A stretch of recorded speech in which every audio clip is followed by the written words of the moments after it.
into the main subject of the day, I would usually do what in Baba Fela's parlance we used to call it yabis. Back in the days when you went to the shrine, Fela would talk to his audience, some sort of political education, bands, pre the music.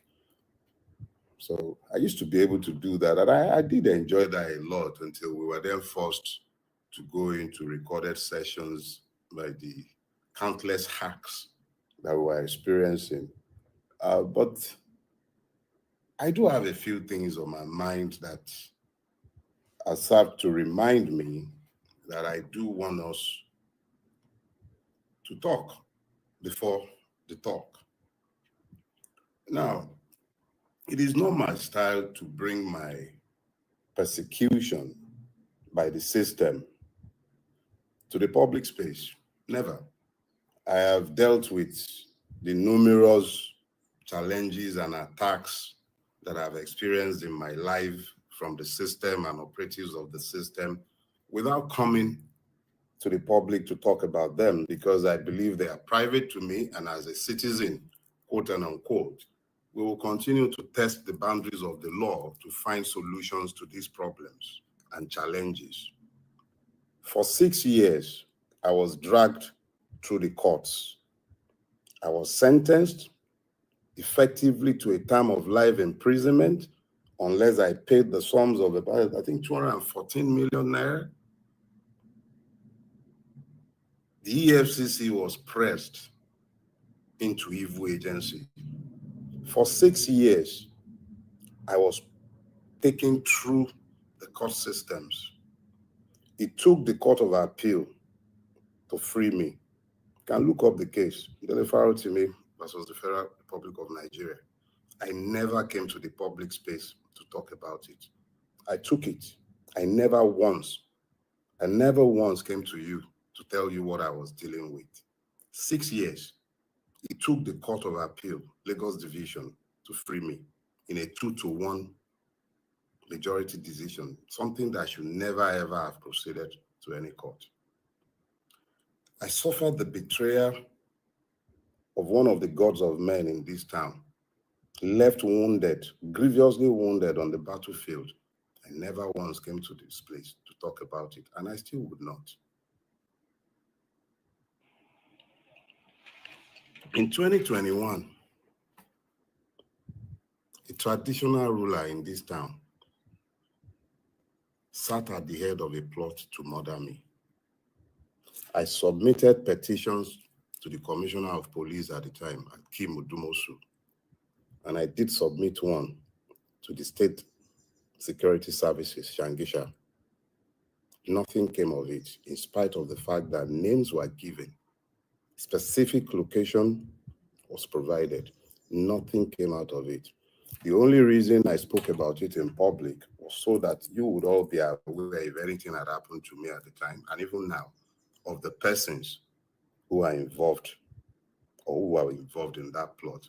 The same people trying to kill me at the time sit today in the seat of the presidency. I never came to the public to talk to you about it. And my reasons are very simple.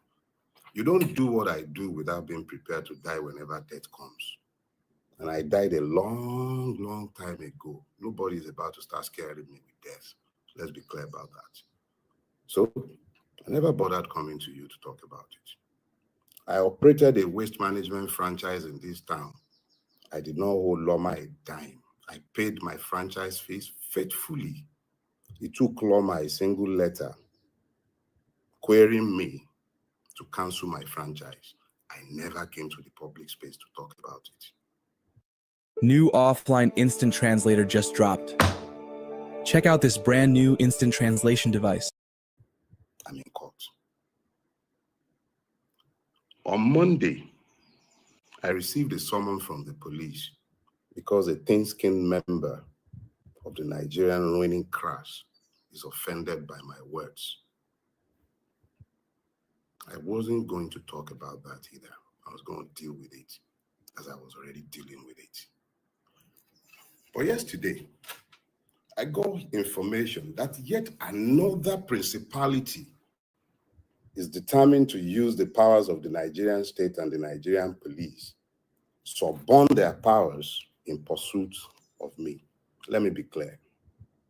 If anybody should arrest me, let nobody beg for my freedom. Demand that they should take me to the court. So they are the ones who are always saying go to court. I've always used the court as my instrument of battle. Even as much as I have continued, it still remains the judiciary, and I will use it. But let nobody presume to plead with anybody on my behalf. I have lived my life up till this point, waiting for the consummation of this crystallization between myself and the system. I am here. I'm going nowhere. If anybody's going to run, now I go run. Not they run from honor. That is that. So let's do this week's business. Good morning, everyone. Welcome to Sunday service. And don't worry. Oh, yeah, sorry, one more thing before I go. In as much as you guys have been faithlessly railing against Pastor Adeboye, the man actually told you guys the truth. If they hadn't been praying so hard, the evils of Bulaba and the multiple levels of evil that has overtaken us should have had the Naira well above 10,000 to 1. Where else in the world would you find the kind of concerted effort at the destruction of a country that has been visited upon Nigeria? Where else? So yeah, maybe the only reason you guys are pissed off with him, which is why I'm pissed off with him myself, is that instead of telling us about the efficacy of the prayers that have been said to avert the looming catastrophe over Nigeria, perhaps they should also talk about rulers being righteous, doing the right thing. That's what I'm going to say on the subject. So let's talk about today. Boju Boju, a game of masquerades. Boju Boju.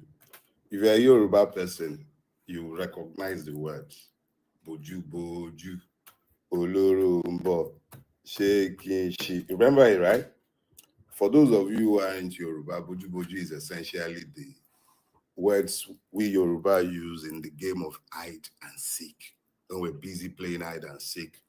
Back in the days when there weren't, you didn't have internet, we used to have to wait for NTA to come online around 4:35 in the evening. And before then, if you switched on the TV, it was just going to be offering you horizontal lines and then some music as well, funny Beethoven and all the rest of them. So back in those days, children were inventive and we were quite physical in the way we played. And one of the games we played was the hide and seek that every other child, everywhere in the world, everybody played it, but we had our own variants. Boju Boju, Oloro Mbo, Shekin Shi. But what is Boju Boju and what is the relevance of Boju Boju? It is a game of pretense. We pretend to search for ourselves. You only had so much space within which you could have hidden yourself. But the person who is looking to catch the person who will now be the one who has to play the seeker, we all pretended that we didn't know where this or that person were. You added to the fun.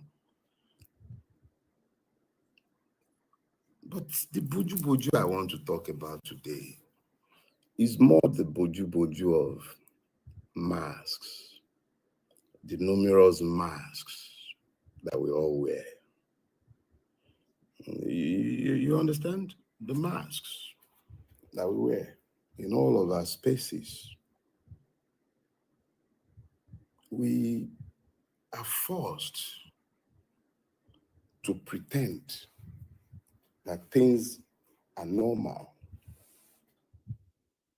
We are forced to pretend that we are normal.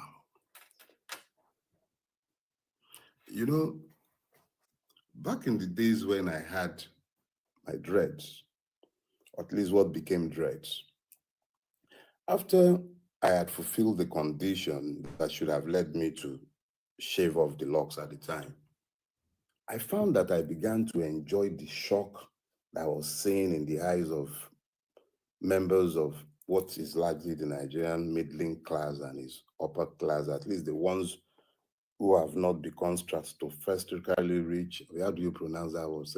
Stratospherically, whatever. They've not become so stupidly rich that they can't think anymore. At least we still run into them in airport lounges, in restaurants, in aircrafts. And I am blessed to be able to access the same level of comfort that a lot of them can enjoy within reason. So there I am looking like the madman in the midst of their normalcy. And I look at them giving me their shocked reactions, and I pitied them because I was deliberately,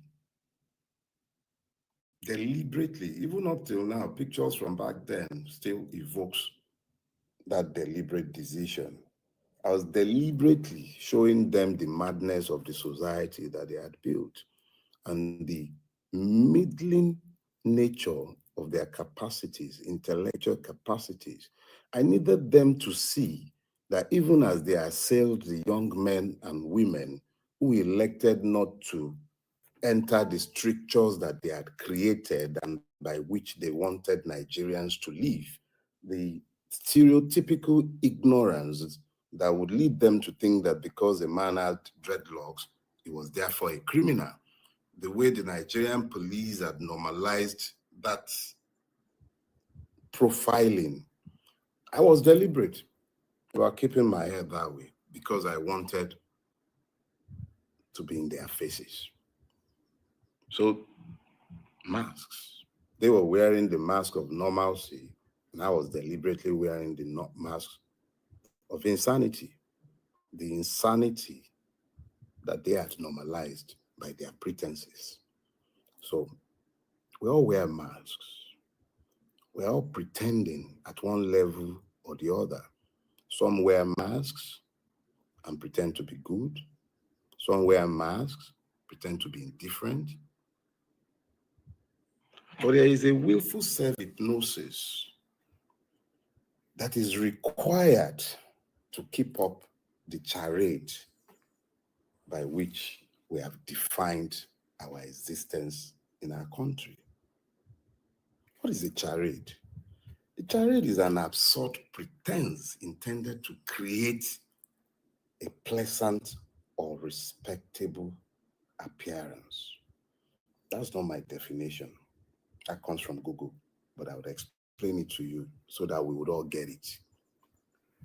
When things are really bad, evidently so, you're living in a house with leaky roofs. We can see the pails. We can see the different containers by which you're containing the leaky roof falling onto your torn carpets. We can see it. But there you are, sat in your regal majesty.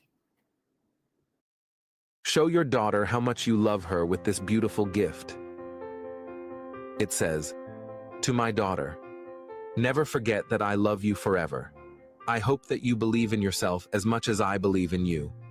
Whenever you feel overwhelmed, remember whose daughter you are and straighten your crown. You are braver than you believe, stronger than you seem, smarter than you think, and loved more than you know. I can't promise to be here for the rest of your life, but I can promise to love you for the rest of mine. Love, Dad." This beautiful message says it all. Supplies are very limited this year, so make sure you get one for your daughter today. Click shop now below.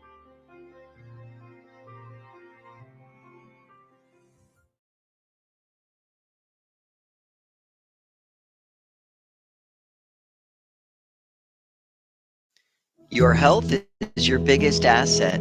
Find Anthem Blue Cross plan starting at $0 a month.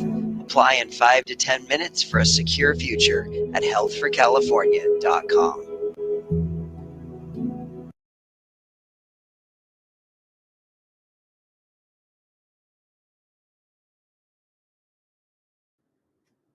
Drinking tea out of gilded cups. Chariot. You pretend, absurd pretense. You know the thing about absurdity? Absurd pretense is when you, an impoverished country, not necessarily because we're poor, but we've been designed to be poor. You now have rulers, or maybe I should say ruiners, living in opulence in the midst of poverty. Chariot. Who are you fooling? Look, when you talk about chariots, you're talking about a farce, something that is fake. Let me show you a fake one. The governor of Zamfara, he was the first person with whom I saw the new BMW. But there are several Zamfara students made known to us thanks to Bello Garadanchi, who are living in squalor in Cyprus because the government sent them there and then refused to pay on the scholarship. But the same governor is able to buy the most opulent of cars, chariot, absurd chariots, absurd in the extreme. Zamfara does not have an airport, but I am told that the number of planes crisscrossing their airspace is scary, and we continue to pretend that everything is fine. Look, let's look at the extent of masks that we wear in Nigeria. What is a judiciary? A judiciary is an arm of government whose job it is to interpret the law. It runs the court systems. It comprises also not just of judges. The lawyers are just as much a part of that judiciary. And then our own judiciary. What capacities does it have? What kind of justice can be found therein? One of the most heartbreaking things for me as a lawyer is the knowledge, and I'm speaking to knowledge, I'm not talking about suppositions. It is the knowledge that it is almost impossible to find substantial justice in our courts. If you don't believe me, let me remind you. Children, I don't know how many of them now, because it gets baffling and even more confusing when you begin to look at the pictures that came after they were released. We were told minors, and we saw several pictures and videos of minors in the court. These persons were sent to prison by a judge. They were awaiting trial for 93 days, I believe, in a country with a judicial system. When they were granted bail, they were granted bail in the sum of 10 million naira. It was two shorties, underage children. The judge could see that, and that was justice to him. And then the president, through the attorney general, jumped on it, and by executive fiat, trial was stopped. They were freed. And all of a sudden, we're having parties to celebrate that the government and the judicial system abdicated their responsibilities to those who thought themselves to be citizens. Where were the mullahs in the north? All the voices that claims to represent Arewa, where were they? Silent. But if it was somebody supposedly blaspheming, they all begin to have add-ons.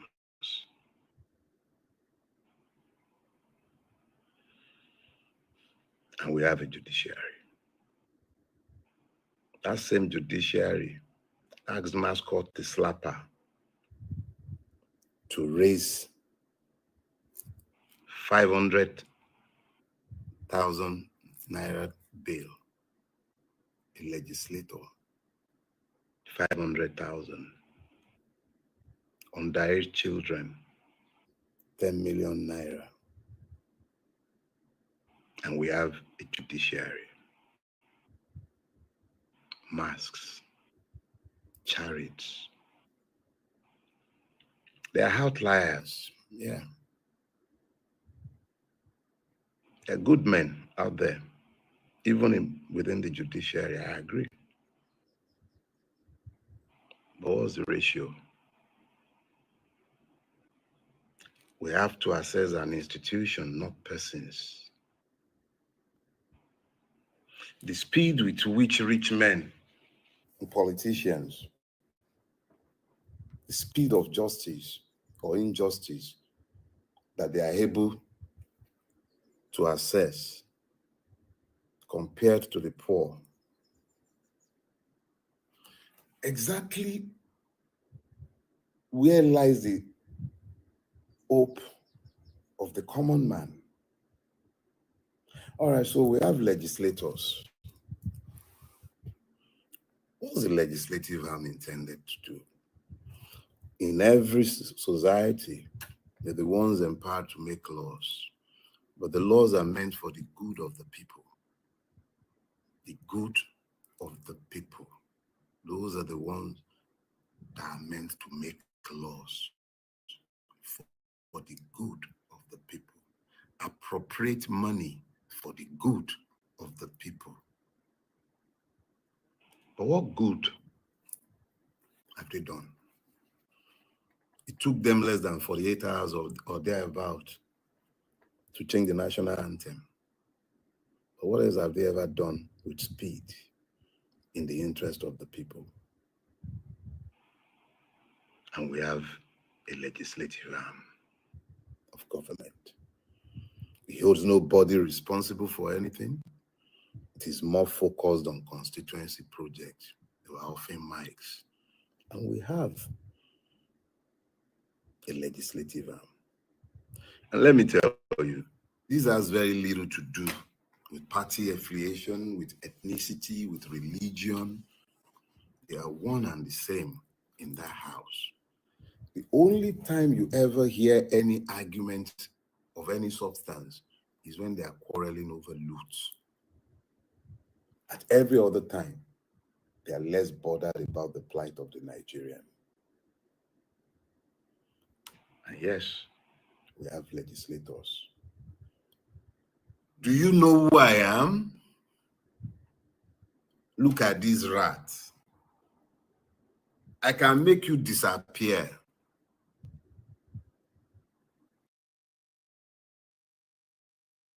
This is why your blood sugar spikes and feet burns. Did you know type 2 diabetes is a completely reversible condition?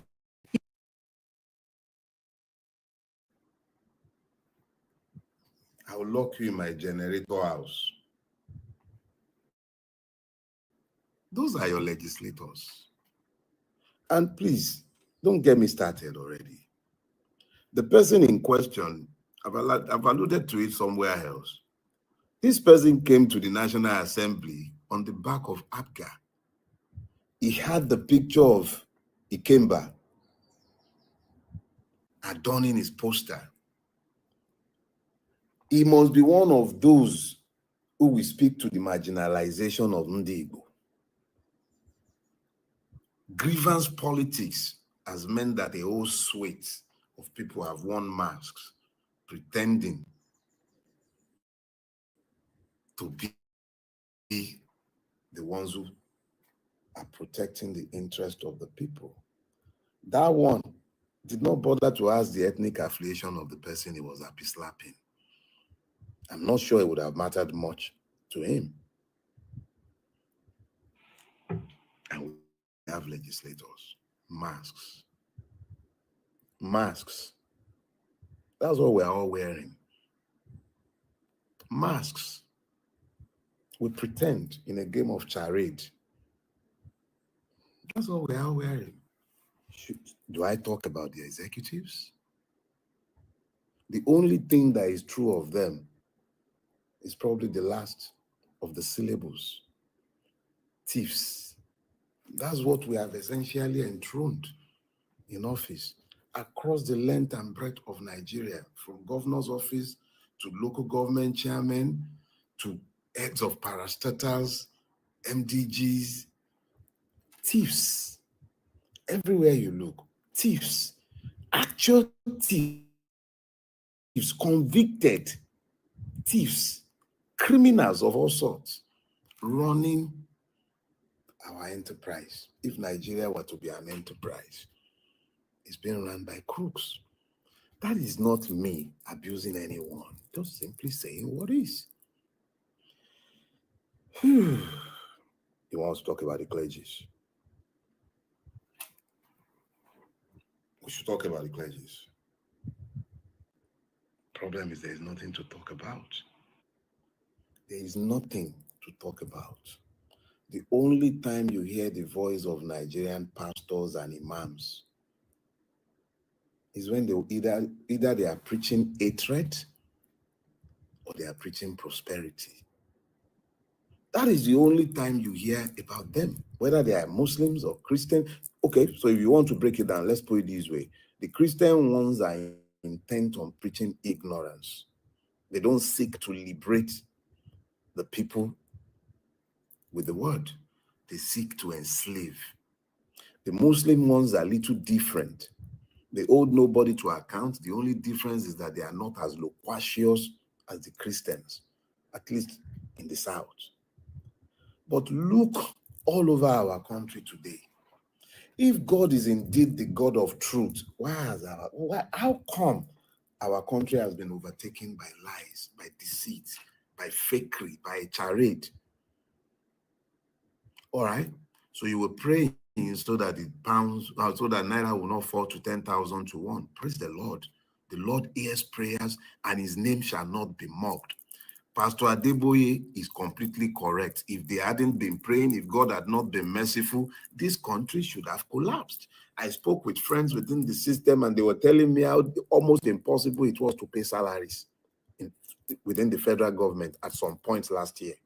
So yes, Nigeria should have collapsed. And yes, everything has been done to destroy the currency. Emefiele substantially destroyed the Naira under the watch of Abacha and of Buhari. The APC, almost everybody who is in government today was part and parcel of that destruction. What has the clergy ever said about that beyond praying about it? It's not enough to pray. Did prayer build the redeemed camp? Yes, but you worked. Angels didn't come down to build any part of that beautiful city that you have built out of a jungle. Where is the place of works? Where is the place of righteousness exalting a country? How many words have been spoken in rebuke of the evil that has overtaken our country, either by Muslim clerics or by Christian clerics? How many? Just how many? The other day, thanks again to Bello, we got to know that those they considered senior clerics were given a certain sum, lower clerics were given a certain sum because they went to Aso Rock to go and see. Oh my gosh, put it out! Mom, hurry! Towel, yes. Hurry, I'm trying to open it. Bulaba. Listen, of exactly what use is the clergy in a country that is apparently overtaken by so much evil? Look, today, a bank executive confessed to me that this shortage of Naira, the scarcity of Naira that we are seeing, is not contrived. It's simply scarce, it's not available. How is that possible? Even if you say you are transiting to electronic banking, it's not the same as saying that there simply isn't any cash available within the banking industry if you are not deliberately and willfully attacking and seeking to destroy your own currency. Who does the kind of things that have been done in Nigeria if the government is not deliberate about wanting to destroy the economic base of a country?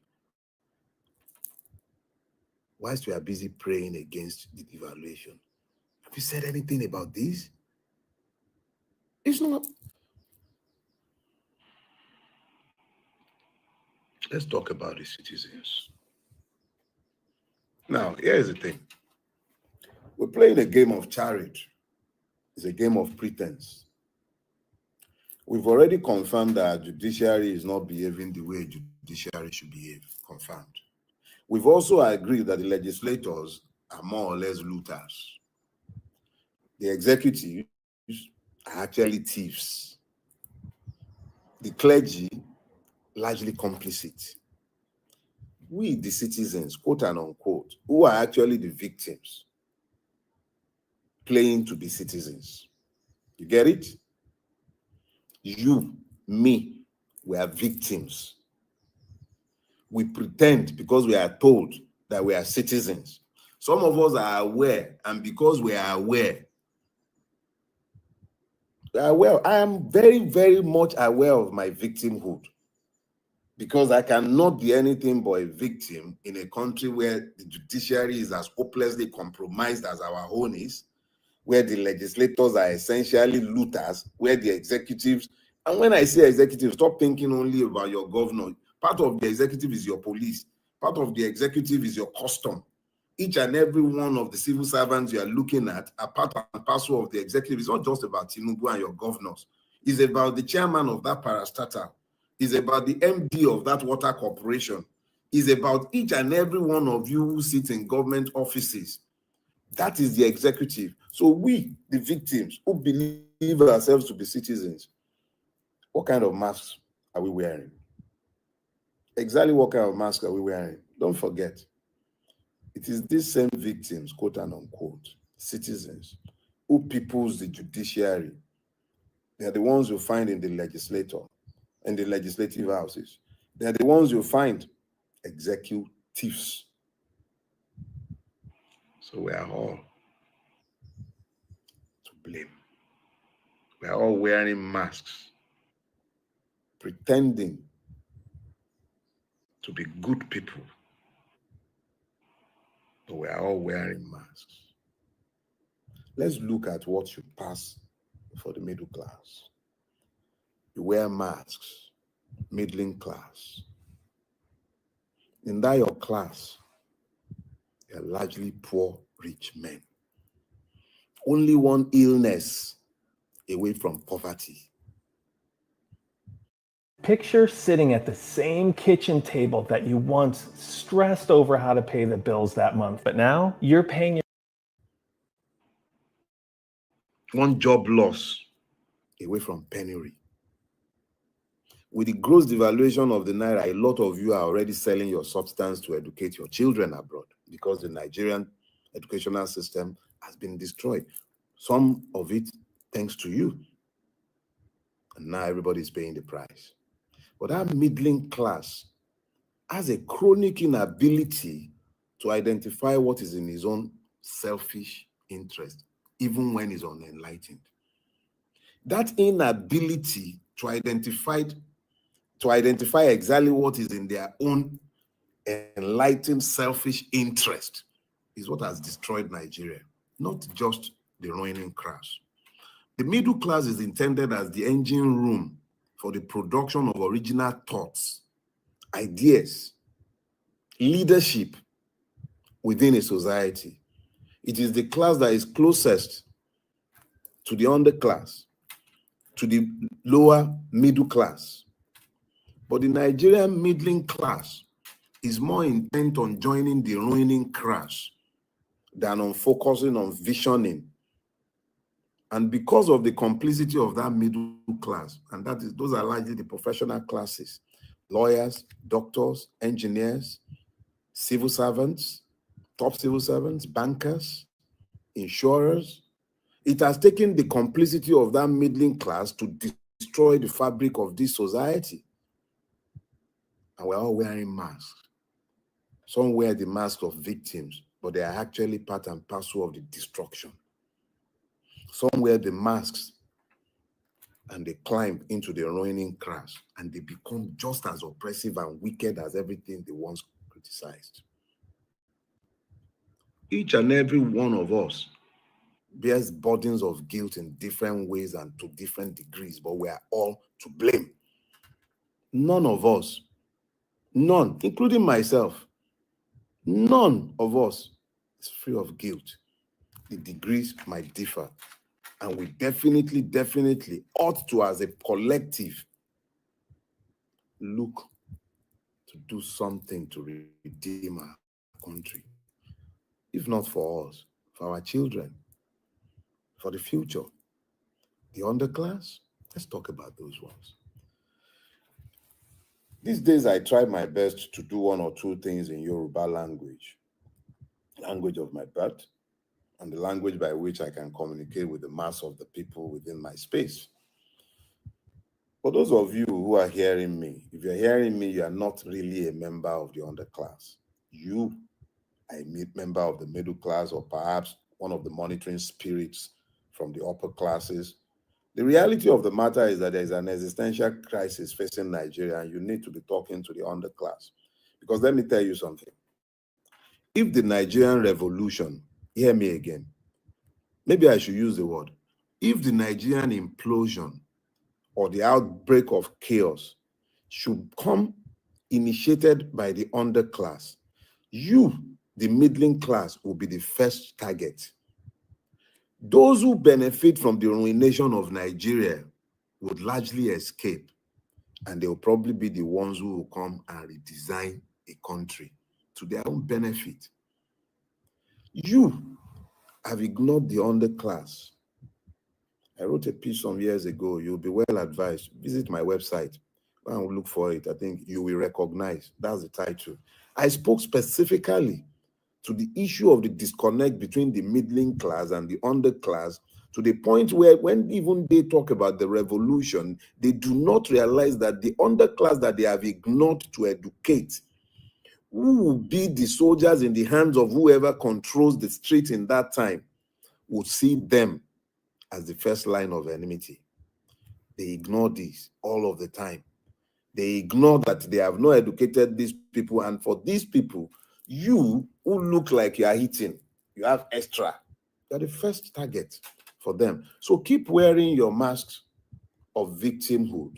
The real victims knows who the victims are, and you are not a victim in their eye. You are a perpetrator. You are one of those who have put them where they are, and when the time comes, they will come for you. Let that sink in.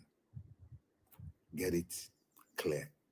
When the time comes, they will come for you, not necessarily because you took a part.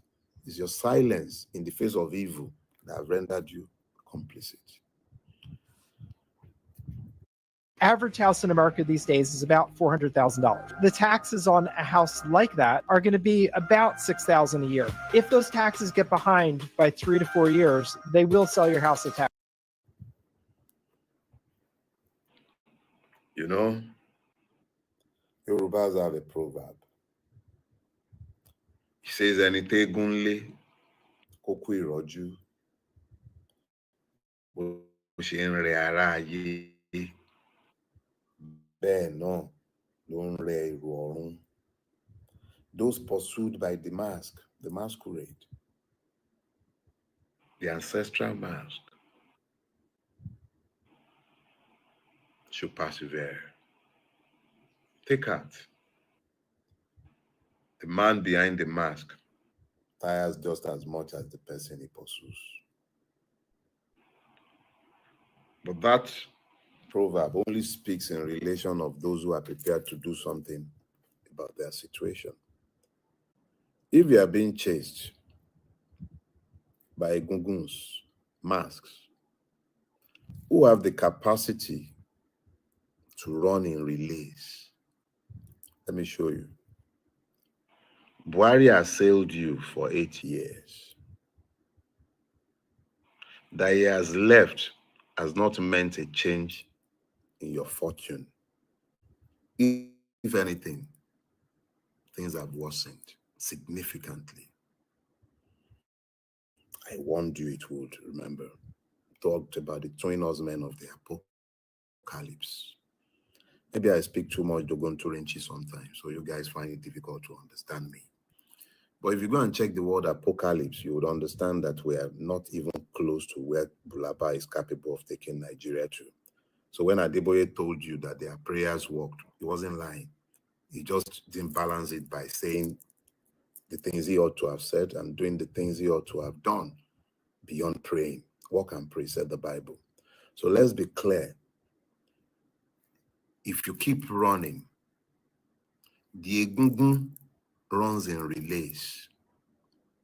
The only thing that is predictable about Nigeria and its succession races is that they come in waves of mediocrity.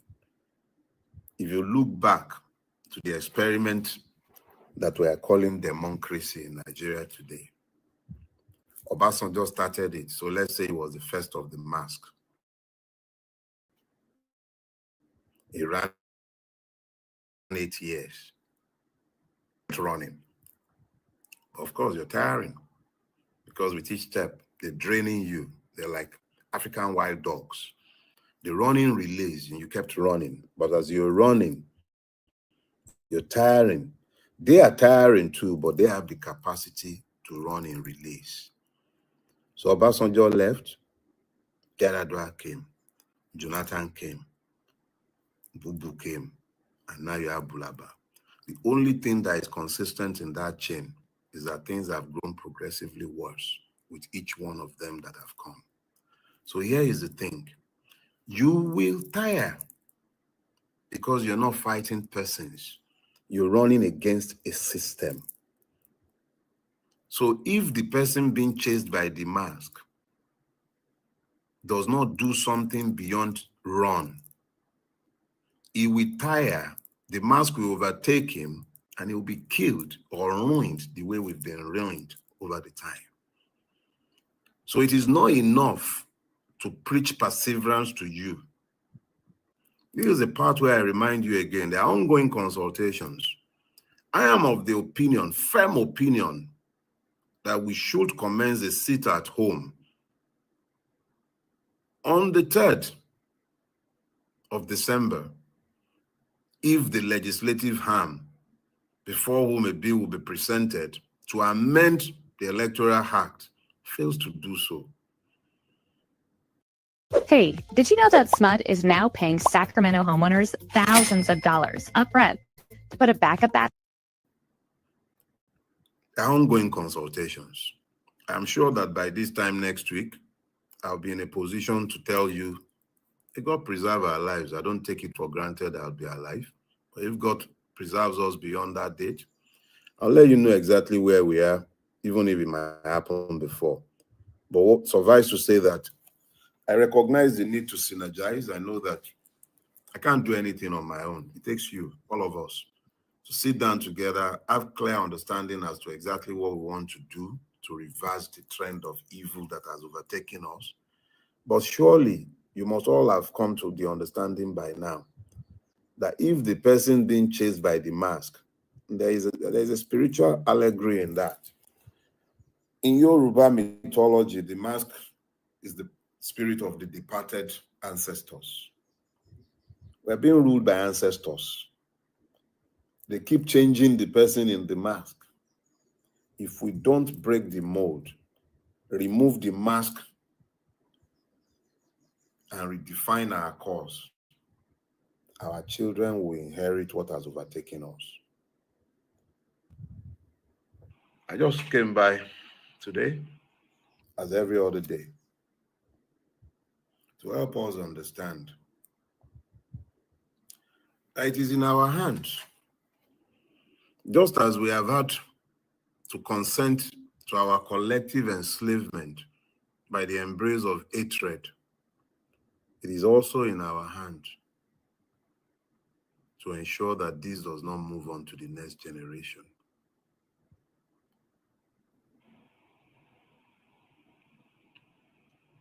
Yoruba says, Aboro lanso fomoluabi. Tó bá dénú ẹ̀, àdòdìdì. Have a word. Have a word for the wise. More than good enough.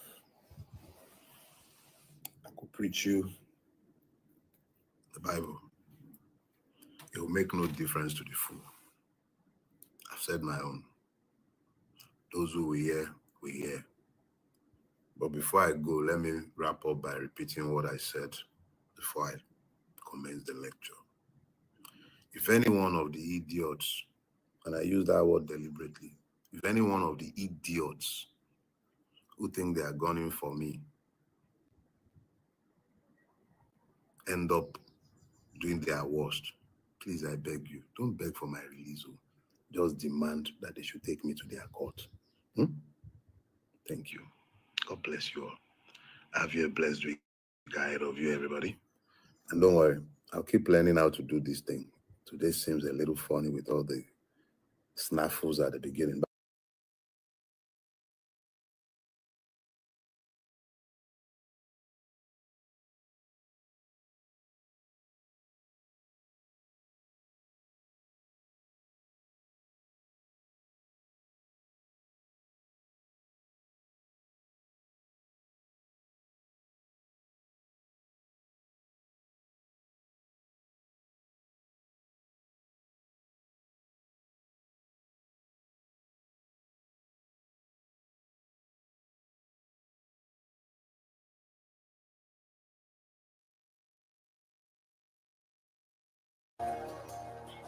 Joining us now is Ojinika Ojiope with stories trending around the world.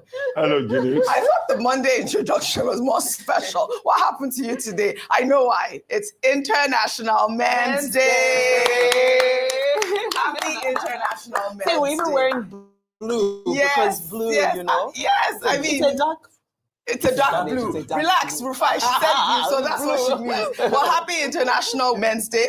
Men are to be celebrated as always. With implications. With implications. So all the men. And I know that Ojinika is capable. I'll celebrate you guys.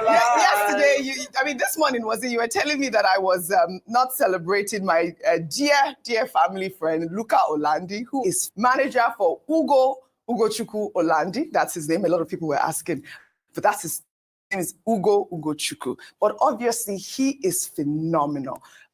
Luca Olandi, I give most of the credit to him because he actually started this boy at a very young age and pushed him. That's his father. That's his father. Luca Olandi is his father. And again, point of correction, Dr. Abati, I was celebrating Ugo, not women. Ugo, my son, not women. So there was no point that I needed to correct. Today you are celebrating the father. I'm celebrating the father today because he's done absolutely remarkable work. And again, they're married, 20 years of marriage, because I saw some comments, are they married? What's happening? So Ugochukwu Olandi is doing phenomenal because credit to his father, the manager. Men are to be praised again. Men at work. What? I'm not celebrating, you do the implication for me. No, you know I'm up to the task as always. Yeah. I'm up to the task as always. Thank you very much. Thank you very much. And happy International. Our Zimbabwe wife is also speaking Yoruba. You will hear the bell of joy very soon. In Jesus' name. Fantastic. Amen. And this is the fun part of the show, really. Happy International Men's Day to all our male viewers and all the husbands who have been, a strong backbone to our women as well. Happy International Men's Day to those who have supported their daughters as well as vice versa. Happy International Men's Day to all our viewers. Well, let's begin what's trending. With reactions trailing the announcement made by the special advisor to President Bola Ahmed Tinubu on information and strategy, Bayo Onanuga, who stated in a post on X on Monday that the president has designated the position of Sunday Dare from Special Advisor on Public Communication and National Orientation to the Special Advisor on Media and Public Communications. Ononuga also stated that Daniel Bwala, who was announced last week, functioned as the Special Advisor on Policy Communication, and that the appointment underscore that there is no single individual spokesperson for the president. Well, all right. But however, Daniel Bwala announced himself as presidential spokesman in a tweet on Monday. And I'll read the tweet he wrote on X. Media and public communication joined a meeting of the existing unity among the team and hope we can leverage on that even for more synergy. Daniel Bwala further wrote in another tweet, and I'll read that tweet. He wrote, today, the State House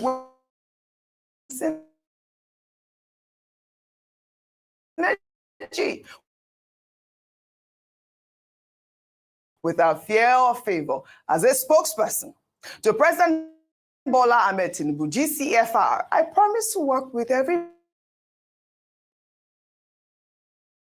He replaced Ajuri Ngelali's role. Let's take a listen to Daniel Bwala. I am not here to show your daughter how much you love her with this beautiful gift. It says, because it will amount to gaslighting anybody. I only came to introduce myself to you and the role that is given to me by Mr. President, by Ajuri Ngilali. So whatever understanding you have of the role that he occupied before, that is what it goes. In law, they call it res ipsa loquito. For social media users are saying, he don't gas. He don't gas, cast. He don't cast. He don't cast. He don't cast. He don't cast. But seriously, I mean, what is actually going on with the media team at the moment? I mean, it is unbelievable. You said you call yourself the grandfather, right? Is it the grandfather? This one is an ancestor. His picture is there. His picture is there. Before I come to you, Dr. Basi, but Daniel Bwala, you know, he's been trending heavily on social media because they call him this double-sided mouth guy, right? A compilation of Daniel Bwala, but he criticized the Tinubu administration. Let's take a look. But let me tell you what they are selling to the Nigerian people, what they call renewed hopelessness. In their renewed hopelessness, what is their economic model? You call it renewed hopelessness, but they call it renewed hope. But let me tell you why it is hopeless. This current government is the government of APC. They don't even know. Their entire manifesto is a campaign against the government. And a kingdom divided against itself cannot stand. The point I'm trying to make is that the media machine of the president is projecting itself as awful and even worse than the previous administration. Because in the previous administration, they will give the information as it were, but they are not forceful in making the argument. In this one, they are forceful in the communication of misinformation, forceful in their misleading of the Nigerian people. And you often hear them say, we try as much as possible to be honest with Nigeria. Mark what I'm saying, and I'll be happy to come back to your studio. In the next 1 year, you will see nothing from Dubai as per investment. You will see nothing from India as per investment, because they are just photo ops and statements. There are no specificity, there are no deliverables, and there are no timelines. Well, all right, Daniel Bwala, I believe we're inviting you. I hope you'll be here tomorrow to answer some questions. But, you know, also another video that was trending where he, you know, made a U-turn to say that he has never had any qualms with the APC government. Let's take a look at that video. I have never been ashamed of APC. I've never had a problem with APC. I've never had a problem even with the president, and I went to PDP. It was so fast that there was no time for me to tender my resignation in APC. Yeah. And when I went into PDP, we really went into campaign. And there was no time for me to register as a member of PDP. So technically, I've never left PDP.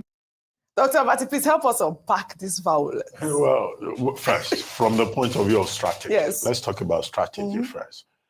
Again, President Bola Tinubu has shown himself to be master of the game.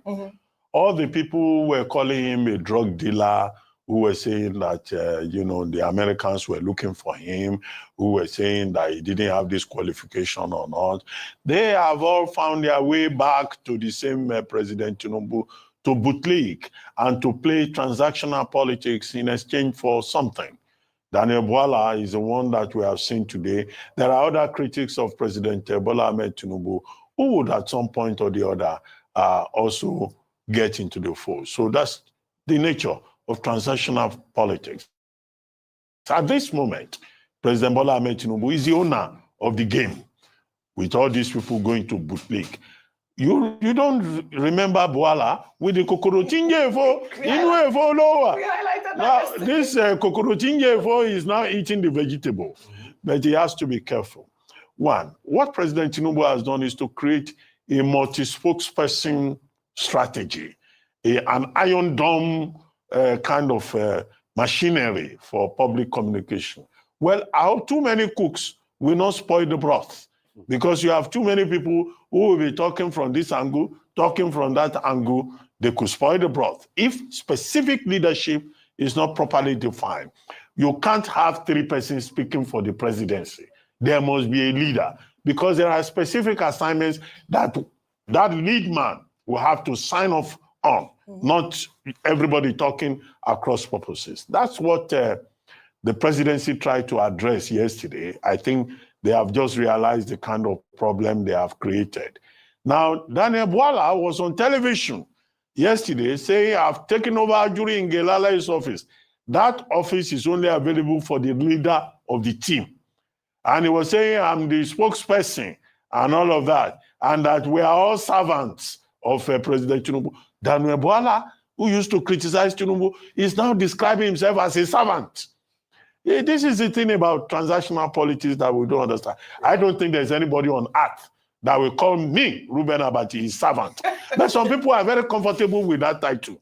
They will say they are servants and they are happy to be servants. But he has just been reminded in the statement issued before he left that TV studio by Mr. Bayo Ononuga. Now, okay, we have 3 persons who will speak. Right. And we were told that he will now be in charge of policy communication, which is just the lower end. He can go to the public and talk about policies. But Mr. Ononuga signing the statement shows that he's the leader of the team. Sunday Dari, whose name was also mentioned, used to be Mr. Ononuga's staff. So, but I think that in days to come, we will get clarity. And President Tinubu himself must avoid confusion, because infighting within the communication process can confuse the public. And we don't need too many cooks that can spoil the broth. Dan, he's been working on a PhD program in the United Kingdom. Let him not get carried away with this Kokorotinjefo. Let him pay more attention to his PhD program, because he may just find that is in the midst of a Yoruba local synthesis. Emi Loko. You know, Yoruba local. I know what you're saying. Go ahead. Rufy. I have a quotable quote. Go ahead. To read to you, all of you. Wait, now let me finish. Cool down, Farabale. Go ahead. Human brain is unique and miraculous. It works and functions optically 24 hours a day, 365 days a week, until you join the APC. Then it stops working. Quotable quote by, can you tell me who quoted it? I can't even imagine. Daniel Bwala. Well, all right. You see, so one thing is certain. Never, ever forget. I'm beginning to hear many discordant tunes. And I'll posit 2 things. And Dr. Abati, yes, put that clarity on it. 2 discordant tunes. Number 1, the question is, the message that was released by Mr. Ononuga, was it ratified by the president yesterday? What was the president's schedule like yesterday? How do we now know these positions? Because, you know, it was after people started calling Fela Durotoye out that he even came out to say that he had left that position since March 2024. That he was people there. 13 people from newspaper. Not like this, get the media paper boys. Right. And you are in their midst. And when you look at it, you still have the likes of Temitope Ajayi from the newspaper, Oga Rahman from the newspaper there, Sunday Diary.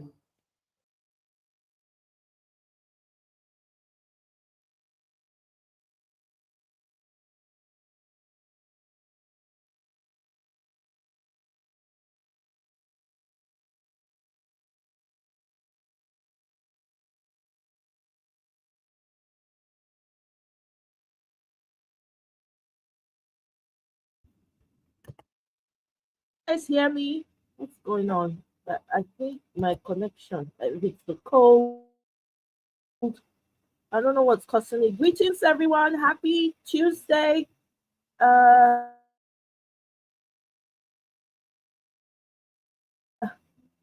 anybody hear? Oh boy.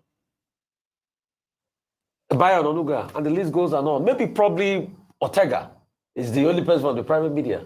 But I'm sure Ortega is more vast and experienced because in the 1 year he's seen, and he is focusing on video now or something, on digital content. So he needs to be careful. Liz is being cannibalized. All right. As I wrap up my point, what I'll also say is this. Dr. Abati, you are correct about the confusion. It's already started. Yeah. Because yesterday, Mr. Bayo released a reaction to Olusegun Obasanjo. Sunday Diary. A lot of confusion going on. Too much confusion. But you know, they said there's not one spokesperson. Obviously, there is not one spokesperson. It's different from your time, all right? Is it completely, almost different from your time? No, if you work in government, you are a spokesperson for the government. Yeah, so you but cannot in the communications process, there must be a structure. Right, absolutely. It's not everybody going to address the State House press call. You will confuse the stories for you. In another development, the presidency has taken a swipe at former President Olusegun Obasanjo after he described the 2023 general election as a travesty. While speaking during a convocation ceremony at Yale University in the United States last week, Obasanjo had said that Nigeria must appoint new, credible leaders to prevent corruption and reestablish trust in the institution, while the special advisor to the president on information and strategy, Bayo Onuga, said that Obasanjo presided over the most fraudulent election in Nigeria's history. His tweet reads in part, "It is hypocrisy, writ large, when a man who presided over the worst election in Nigeria demands the sack of the leadership of the Independent National Electoral Commission. The only positive of the Obasanjo era was fiscal and monetary policy management, buoyed by a consistent rise in crude oil prices throughout his 8-year tenure. The current economic crisis, the 15, is the product of the poor choices in economic management made by Obasanjo and the two successors from his party." Well, Sunday Diary, the special advisor on public communication and orientation to President Bola Ahmed Tinubu, also criticized Obasanjo, saying that Obasanjo does not have the moral right to censure Tinubu's government and that democracy suffered mortal wounds under his watch. His tweet reads in part, "It is actually laughable that Obasanjo's pretentiousness about fighting corruption is not cutting any ice in the eyes of the general public. We all know what happened under his watch and how up till the present moment, there has been no explanation as to how he wasted a whopping $16 billion in generating megawatts of darkness across the nation. But that is not even the issue. Democracy suffered mortal wounds under his watch, only capped by his murderous rage for an ill-fated third term. successive administrations struggled to clean up the mess Obasanjo left behind, which President Tinubu is now making progress with. Obasanjo has lost any moral right to condemn any government. He should apologize to Nigerians for not laying the foundational infrastructure Nigeria needed to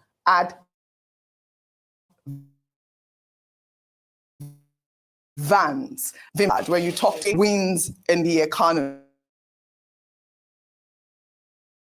I know that you have interviewed him as well. Well done with your beautiful documentary. I hope have been adopted by a lot of Nigerians. When you speak to Nigerians, they echo the same rhetoric, the same sentiment. But I do have a graphic of performance of Nigerian presidents from 1999 to 2021, and Nigeria's annual GDP growth rate by these different presidents. And Obasanjo's growth rate was actually quite commendable. 1999, 0.58%, all the way down to, if we can go all the way down to, I believe, 2006, where he goes at 6.6%. Over to you, Vimbai. You know, Oji, this is such a complex issue because I think there's so many sides to it, right? So I'll try to unpack it bit by bit. But I think in the morning we were all in agreement with regards to former President Obasanjo, is that I think his legacy is extremely divisive in that there were several wins, but then there were also several areas that were lacking. Yes. Now, in the instance of just writing him off and saying he doesn't have the moral right and this and so forth, my personal take was that I felt it was a bit of a broad wand. Because not everything he has done in his career has been bad. Just the same way, there's nobody who is well, some people are all bad, but there's nobody who is entirely bad. Some people, I just highlighted what he has done for the rest of Africa with regards to ensuring that he stood by African countries when they were fighting off colonizers to make sure that Southern Africa, Mozambique, Angola, Zimbabwe, even South Africa during apartheid were able to gain liberation. And that support also came with financial implications as well. However, having said that, here at home, he has a complicated legacy. Now, I'm glad you brought up live. That wasn't live.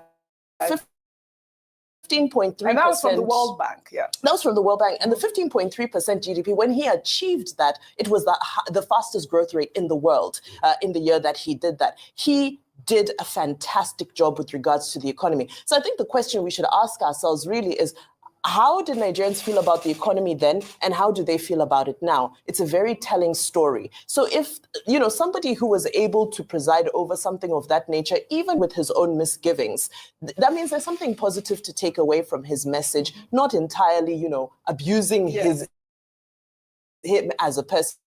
Now, very lastly as well, with regards to the communication happening, the communications team, multi-pronged, what's it called, strategy with regards to communication for the presidency. Just something when the Prime Minister he was here for about 48 hours, less than 48 hours. It was seamless. We knew where he was at any given moment. There were pictures, there were edited videos, and then guess what? At some point, Sunday had to go to the Indian government social media to download their content to post. So serious battles. All I'm saying is that I worry about, but all I'm saying is that with this very robust team and multifaceted pronged approach we're taking, let's just make sure, we're not dropping the ball with the little things. I love that. Rufai, I want to pull up the picture of the day, though. And if you can pull that up, it is the picture of the then former head of state, obviously, our Olusegun Obasanjo. This is serious steez with the 39th president of the United States, James Jimmy Carter, at the White House in Washington, D.C. in 1977. I mean, it's the Agbada for me. The regalia. I mean, look at that. Look at that. Correct. And, the Jimmy Carter is 100 now, and it's one of the... But real quickly, in that report, I quickly want to fact-check Mr. Bayo Onanuga. He said the reason Nigeria was growing economically under Obasanjo was because of the high crude oil prices. Mr. Bayo Onanuga, with due respect, I fact-check you. No, it's not true. Ever catch yourself working late, your family already asleep, and wonder, why am I still doing this?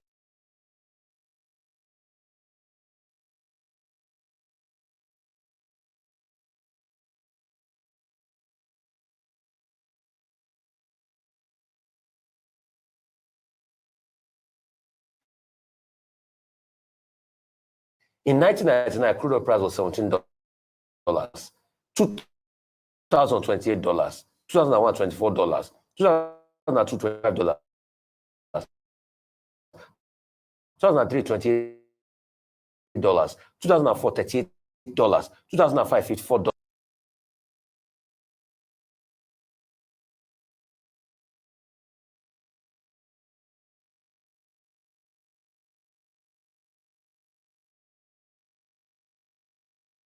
You started having like close to $100 per barrel. I mean, and when the Ukrainian war started, you have people like Buhari getting high numbers. Every instance, all of the information that is put out there by the spokespersons need to be accurate as well as. The lessons of the assignment is as follows. For people who have been engaged as spokespersons to also realize that former heads of state and presidents, they are members of the Council of State. Absolutely. They are also involved in the governance process. Now, you may say the Council of State is in an advisory capacity, but the Constitution is the president to advise them. So when you abuse a former head of state, it's a double-edged sword. Yeah. Because the same man will come for Council of State meeting, and then the president will have to receive them and be nice to them. And I keep making the point. I may ask you, of isolating the sitting president. All right. At the end of the day, these former presidents, they are still part of the governance process. Absolutely. The details, I will hold to myself. Absolutely. But it's not as if they are just some imbeciles commenting. But that you can just abuse Dr. anyhow. Abati, he was conspicuously absent in the last Council of State meeting. Obasanjo wasn't there. Well, that may be due to a lot of reasons. It may be, but just to be careful be and to avoid unnecessary volubility. Right. It's not every comment you respond to. Okay. It may be a large team, and then you are doing like an iron dome, carrying every dome. Carrying every. But you didn't say anything about the picture of the day. That for me was the Steve, No. the President Obasanjo. That regalia, I was really a man of just steez, very elegant. Oh, come on. You know, I was admired by all the.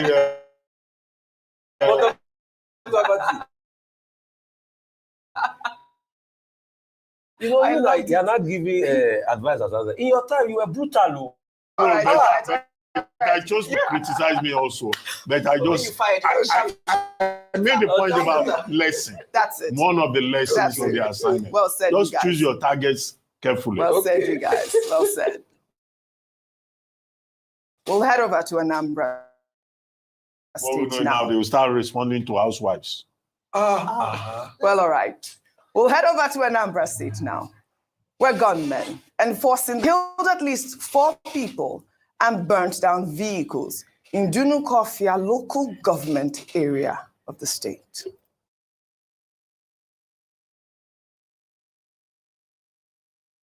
If the toilet gets clogged in the future, don't use your hands to clear it. Just learn this trick. Frequent clogs are often accompanied by foul odors, no matter how hard you try to unclog it.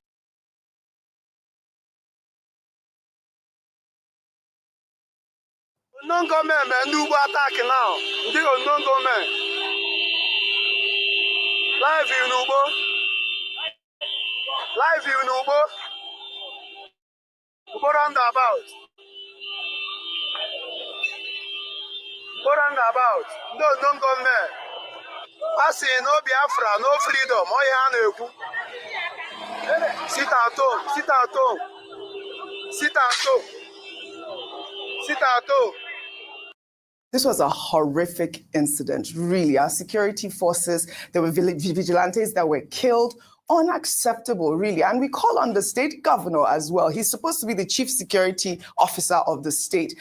I mean, this sit-at-home menace in Anambra State needs to be handled with care, really. May their souls rest in perfect peace. I thought it was important to highlight that story. Well, in another development, Nigerian comedian who goes by the stage name MC Oz has taken to social media to express frustration over the escalating cost of cooking gas in the country. Let's take a look. Every day in this country, they add. Say now, 12 kg of gas, so 18,000. I don't know, MC Oz to the shots. Also, the gas now don't see pass food when they cook.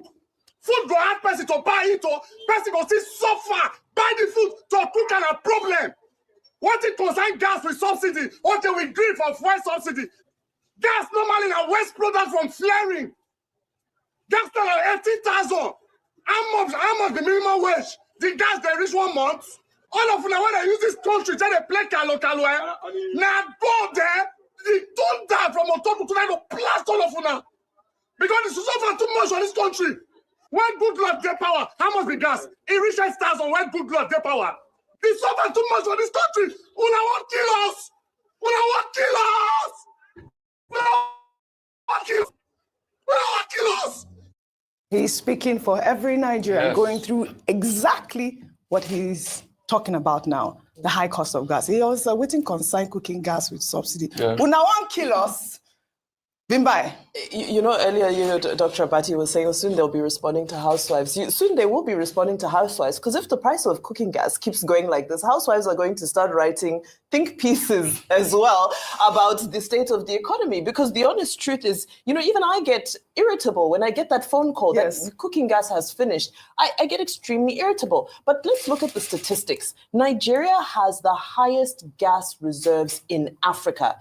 10th highest gas reserves in the world, yet we're importing gas. So I know a month ago, the minister responsible banned the export of gas in a hope to try and manage the price, because the price is now at about 1,500 per kilogram.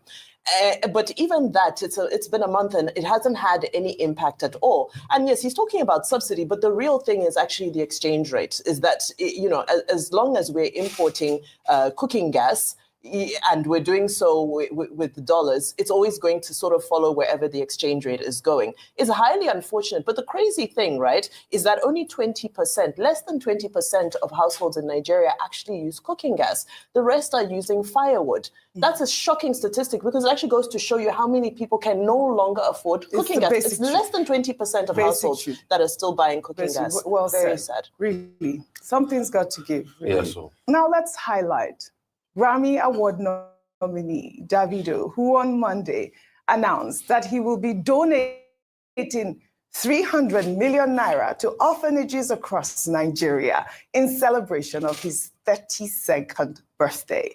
Davido made the announcement in a post on X, saying that the money will benefit several orphanages and charities focused on preventing drug abuse and addiction among young people. The initiative marks Davido's continued commitment to giving back to society. In 2021, the singer raised 250 million naira after launching a Twitter fundraiser and donated all the funds to orphanages across the country. In July 2023, Davido also donated the sum of 237 million naira to various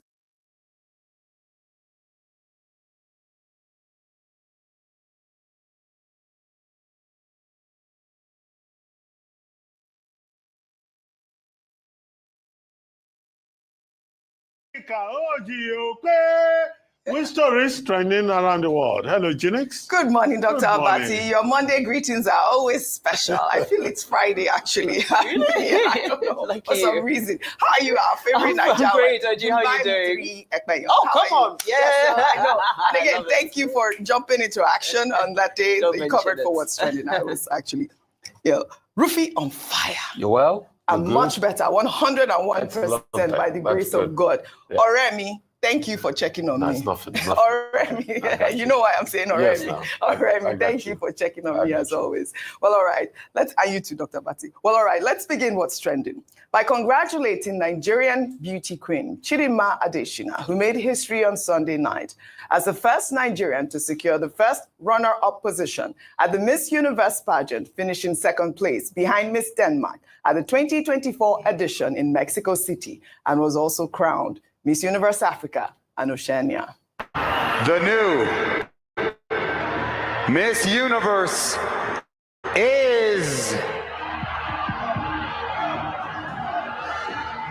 Denmark! I had no idea. I've been wearing the wrong chinos entire life. I've always had a We'll start with Miss Universe Africa and Oceania.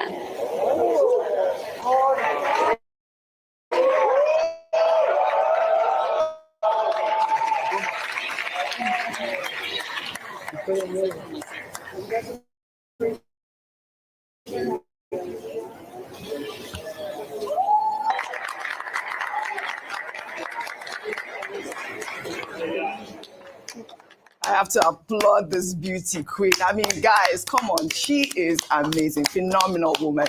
I mean, the first Nigerian to make top 5, the first Nigerian to reach that level at the Miss Universe pageant. Our queen has arrived, and she's Miss Universe Africa and Oceania. I love that. But she also took to Instagram, and I really loved her thank you note. Vimbai, before I come to you, I want to read her thank you note. She wrote, "To Nigeria, thank you is not enough for all the support you have shown. You picked me up when I was at my lowest. I've never opened up much, but I was ready to give up on my life, but you became my strength. On days I never wanted to fight, you gave me the strength to fight. I'm so grateful for each and everyone for walking this journey with me." She also addressed the African continent, saying, "To Africa, thank you for showing your love and support. As much as I represent Nigeria, Africa fought for me. My voice, my story touched many and brought us together. This journey has taught me the power of unity. I want us to live in a society where we can all accept and celebrate one another." Queen, Like a queen, a so true royal. queen, really. And you know, just watching her grace and watching how much she's even evolved and grown from those Miss South Africa days was incredible. But you know, for me, the big thing was, I think in life we have to be very careful how we treat people and who we ill-treat, because we don't know who God's favorites are. Because look at this girl, when she was being bullied, when they were looking down on her and all of that, they didn't know that this is one of God's favorites, or and that's her destiny. This is her destiny. And you know, whether she had to take a detour to get to it or take the colorful route or whatever it is, this is what was written for her. So congratulations to her. It's an incredible job by Ben Murray Bruce and the entire organization, because I mean, they brought her in from South Africa, made sure she got the relevant documents that she needed. And I mean, this is just fantastic. Now, beyond that, for me, the bigger conversation is the fact that, yes, there's the back and forth, South Africa, Nigeria, it all needs to end. One Africa at the end of the day. Our similarities are more than our differences. The borders that we speak of, they were created by somebody who came on a boat. They're all interlinked and intertwined. So all this back and forth, at the end of the day, when an African shines, we all shine. I So, love your comment, Bimbai. Very well said. I mean, I hope that her victory will, teach us a lesson that we are all one. Unite Africa.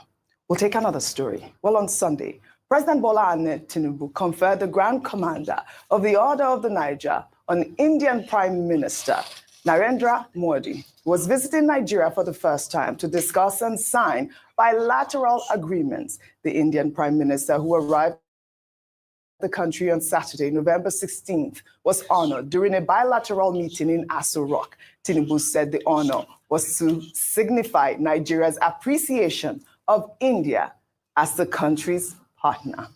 To formally present His Excellency Mr. Narendra Modi, Honorable Prime Minister of India, of the Niger, GCON.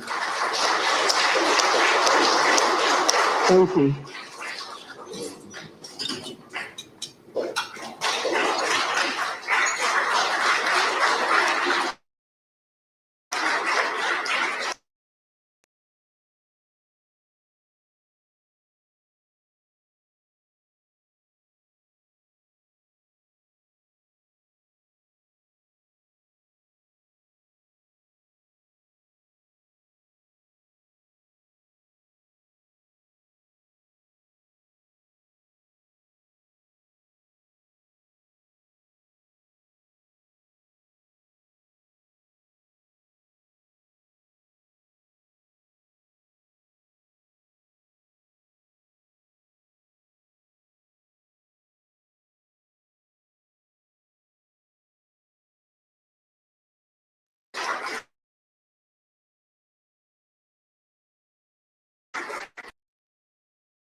love this moment, Dr.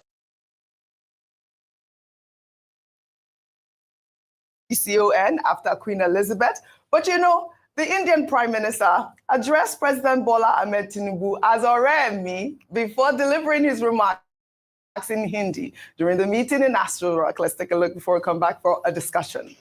Excellency, my friend, Oremi.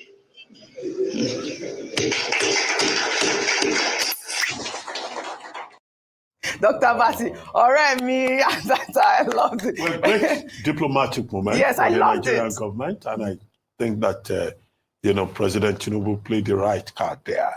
India has very strong, long-standing bilateral diplomatic relations with Nigeria, not least of the fact that it's the third largest economy in the world after the United States and China. And this same India has had a relationship with Nigeria that goes beyond 50 years. Some of the companies you know, Kewaram, Chelataram, Sunola Foods, Dana, Afrint. That one I know. I mean, we can go on and on and on. I mention even Olam, Indomie, Chi.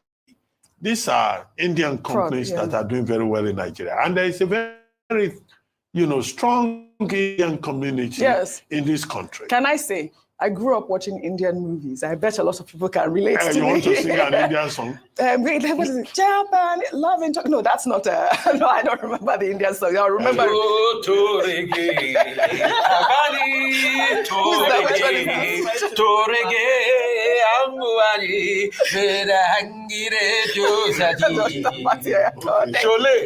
you very much.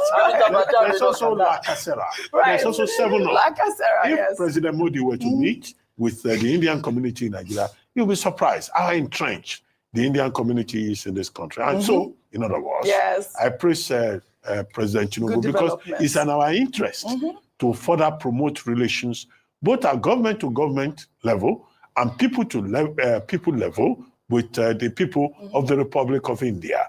So I think it was a good moment. I loved it. And the GCON that was given to him, that's the second highest national honor in Nigeria. The highest is the GCFR. I think it's also well deserved. As President Tinubu pointed out, in appreciation of our commitment and the friendship, the partnership that we share with the great people of India. Yes, absolutely. And I think that we can learn a lot from India. We share a lot of similarity, be it our, population. I know that they're far ahead of us, but there's a lot of reforms that they have, undertaken that has been in their favor. And I think that we can learn on that. There are many things we should not learn from India. Like what? One quick one. Like ethnicity. Okay, forget that. We'll talk more about that later. Like discrimination. All right. Let's talk more on reforms, though. In another development, APC chieftain J2 Sega Onokwasa has been trending on social media after reacting to President Bola Ahmed Tinubu's appointment of a former spokesman of the People's Democratic Party, Daniel Buala, as a special advisor on communications to the president. Well, Onokwasa berated Tinubu for betraying his avid supporters in a now viral video. Let's take a look. Ashiwaju Bola Tinubu, my very dear president, I am so angry with you. How could you make such an appointment? Of who? Daniel Buala, who insulted all of us, called you a drug dealer, a drug baron. You stab all of us in the back. You disgrace us, you humiliate us. I mean, what is going on, Excellency? What happened to you? You attack Yaya Bello. You will attack Rufai. You will abandon Fani Kayode. We supported you. I don't need any appointment from you. My Lord Jesus, it takes care of me. Anytime, any day. That's the story of my life. I don't need anything from you. But this is such a shame that you will stab all of us in the back like this and bring some funny character, a serpentine character. You never know where he stands. You give him an appointment on what basis? We are the ones that put you in power. We are the ones God used. Your child needs these 3 key factors to get into an Ivy League or top 25 university. Absolutely. I cracked up. I mean, I don't know how many times he called God's name there. He says he doesn't need any appointment. I mean, why is he paying him like this now? He says it's Lord Jesus. I'll take care of him. Rufy on fire. Over to you. Let me now call my own God. I want to sing a song, special number. Amen. Amen. This kind God, I never see your type. This kind God, blessed be your holy name. This is not person away from me, small boy now. Yes, but we told him the economy was bad that time. He said I was lying. He said Rufa and his friends caused the problem with the forex. Okay. He didn't blame devaluation now. Yeah. This was the same Onokpasa that said me, I was the problem. This badly behaved boy. You are badly because we dey talk truth. badly behaved. So does he want to call the president badly behaved now for picking Buala? Is that what he wants to say? He says he's disappointed. He's disappointed. Really? Yeah. Wait, why is he pinning him? Why is he pinning him? Because they didn't pick him. Doesn't want that point. Buala leg long passing him. Make a pepper him today. That's why. See, like Dr. Bati will say, politics is a game of interest. I'm not directly saying everything Buala has done or said is right. But in President Tinubu's eyes, Buala is more valuable than the likes of the person speaking. That's just what President Tinubu has enunciated. Like you say, Buala abused him one day or the other. That's not contest. He has picked Buala over you people. That's just it. So let it pain you very well. Maybe when we were saying the truth, you said our mouth was swelling then. That's why I've said this kind God. You see how my God used to fight for me. As regards India, we've been very deep. Sure. Even deeper. In fact, I was trying to just check the historical antecedents. I think India company has spent close to 100 years here in this country. Then also, cultural interplay. Namaste Wahala. It's a movie that did so well, even among Netflix in America and here. It's a joint collaboration between Nigeria and India. Yeah, Nollywood and Hollywood. And I'm also happy that Hollywood has grown. Over the years, you were right, Oji. That's why I was singing Chole's Toto Reggae.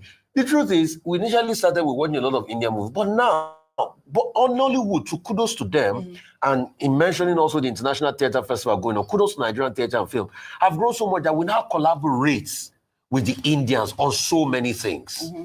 My own charge for Nigeria is, let us now do it in such a way that Nigerians can own a lot of businesses in India that can thrive economically. I love that. But kudos to the joint partnership. I love it. I love Dr. Bati. I know you want to talk about Onokpasa. Go ahead, Dr. Bati. Fire down!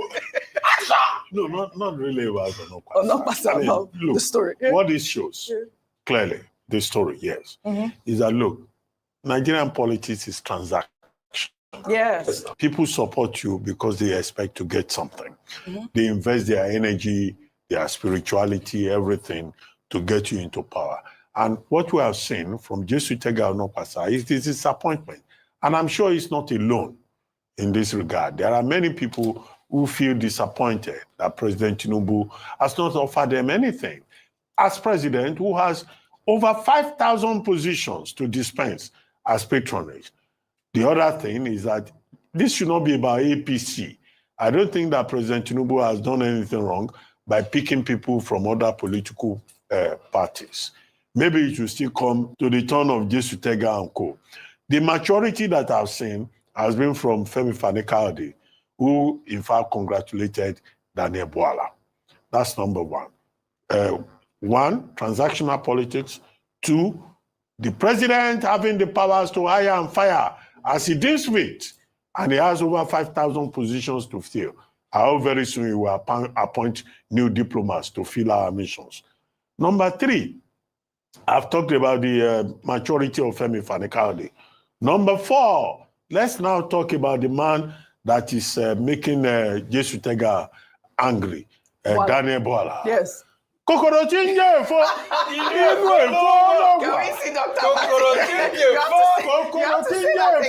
inú èfó ló wà. Daniel Buala has been talking about kokoro chinje fo. Now his own kokoro has entered the efo now. Correct. It's right inside. Correct. He too wants to be the kokoro chinje fo. after so many visits to President Tinubu, so they brought his kokoro inside. Yes, sir. However, I hope that his kokoro will be careful how it is the vegetables. Because if you look at the hierarchy of all the 13 persons in the media team, who is your guy? Mr. Ononuga, obviously, is the high-ranking person there.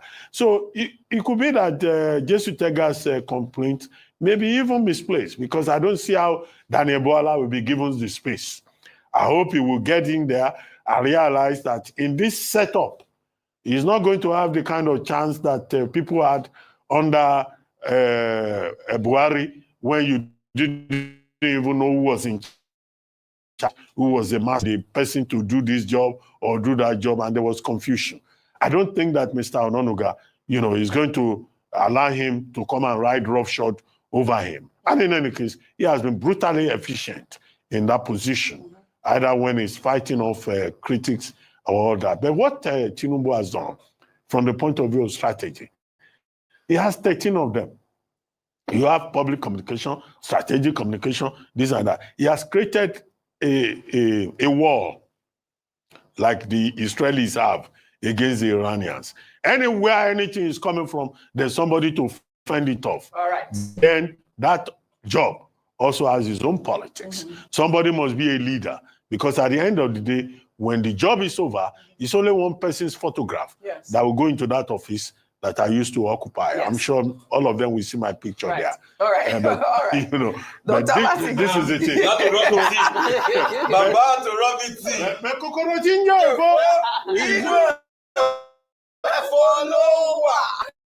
Too much cruise. We have too much fun. We'll take another story. Well, senior advocate of Nigeria, Femi Falana, has been seen in a video criticizing the general overseer of Redeemed Christian Church of God, Pastor Enoch Adeboye, on his proposal to establish churches within a walking distance, stating that the pastor is building business centers and not religious institutions.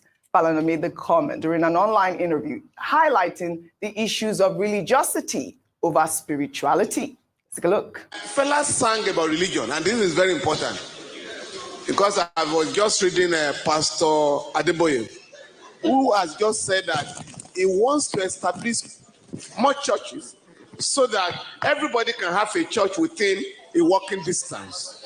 Now, fellas sang about religion and the danger of religiosity as opposed to spirituality.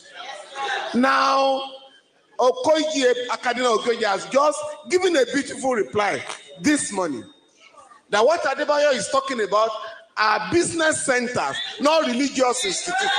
Violence, business center. You know I'm coming to you, our favorite Nigeria. You know why, yeah? So just allow me. She's co-pastor. Co-pastor. No. It's okay. I own it. No. Own it. Synagogue Church of Foundation. You came from Zimbabwe to come and worship in Okay, hold on. Synagogue Church of Foundation. Okay. Hold on. It shows how these business centers have become. Hold on. My girl. She in the said same she came vein. from Zimbabwe to come and worship God in Nigeria. Yes, sir. And one of our brothers, very courageous, able man, decided to worship go. with her. It's a Monday morning. All right. Well, in the same vein, though, let me just take this one by so you can just tell us what's really going on here. Please, I'm begging you. In the same vein.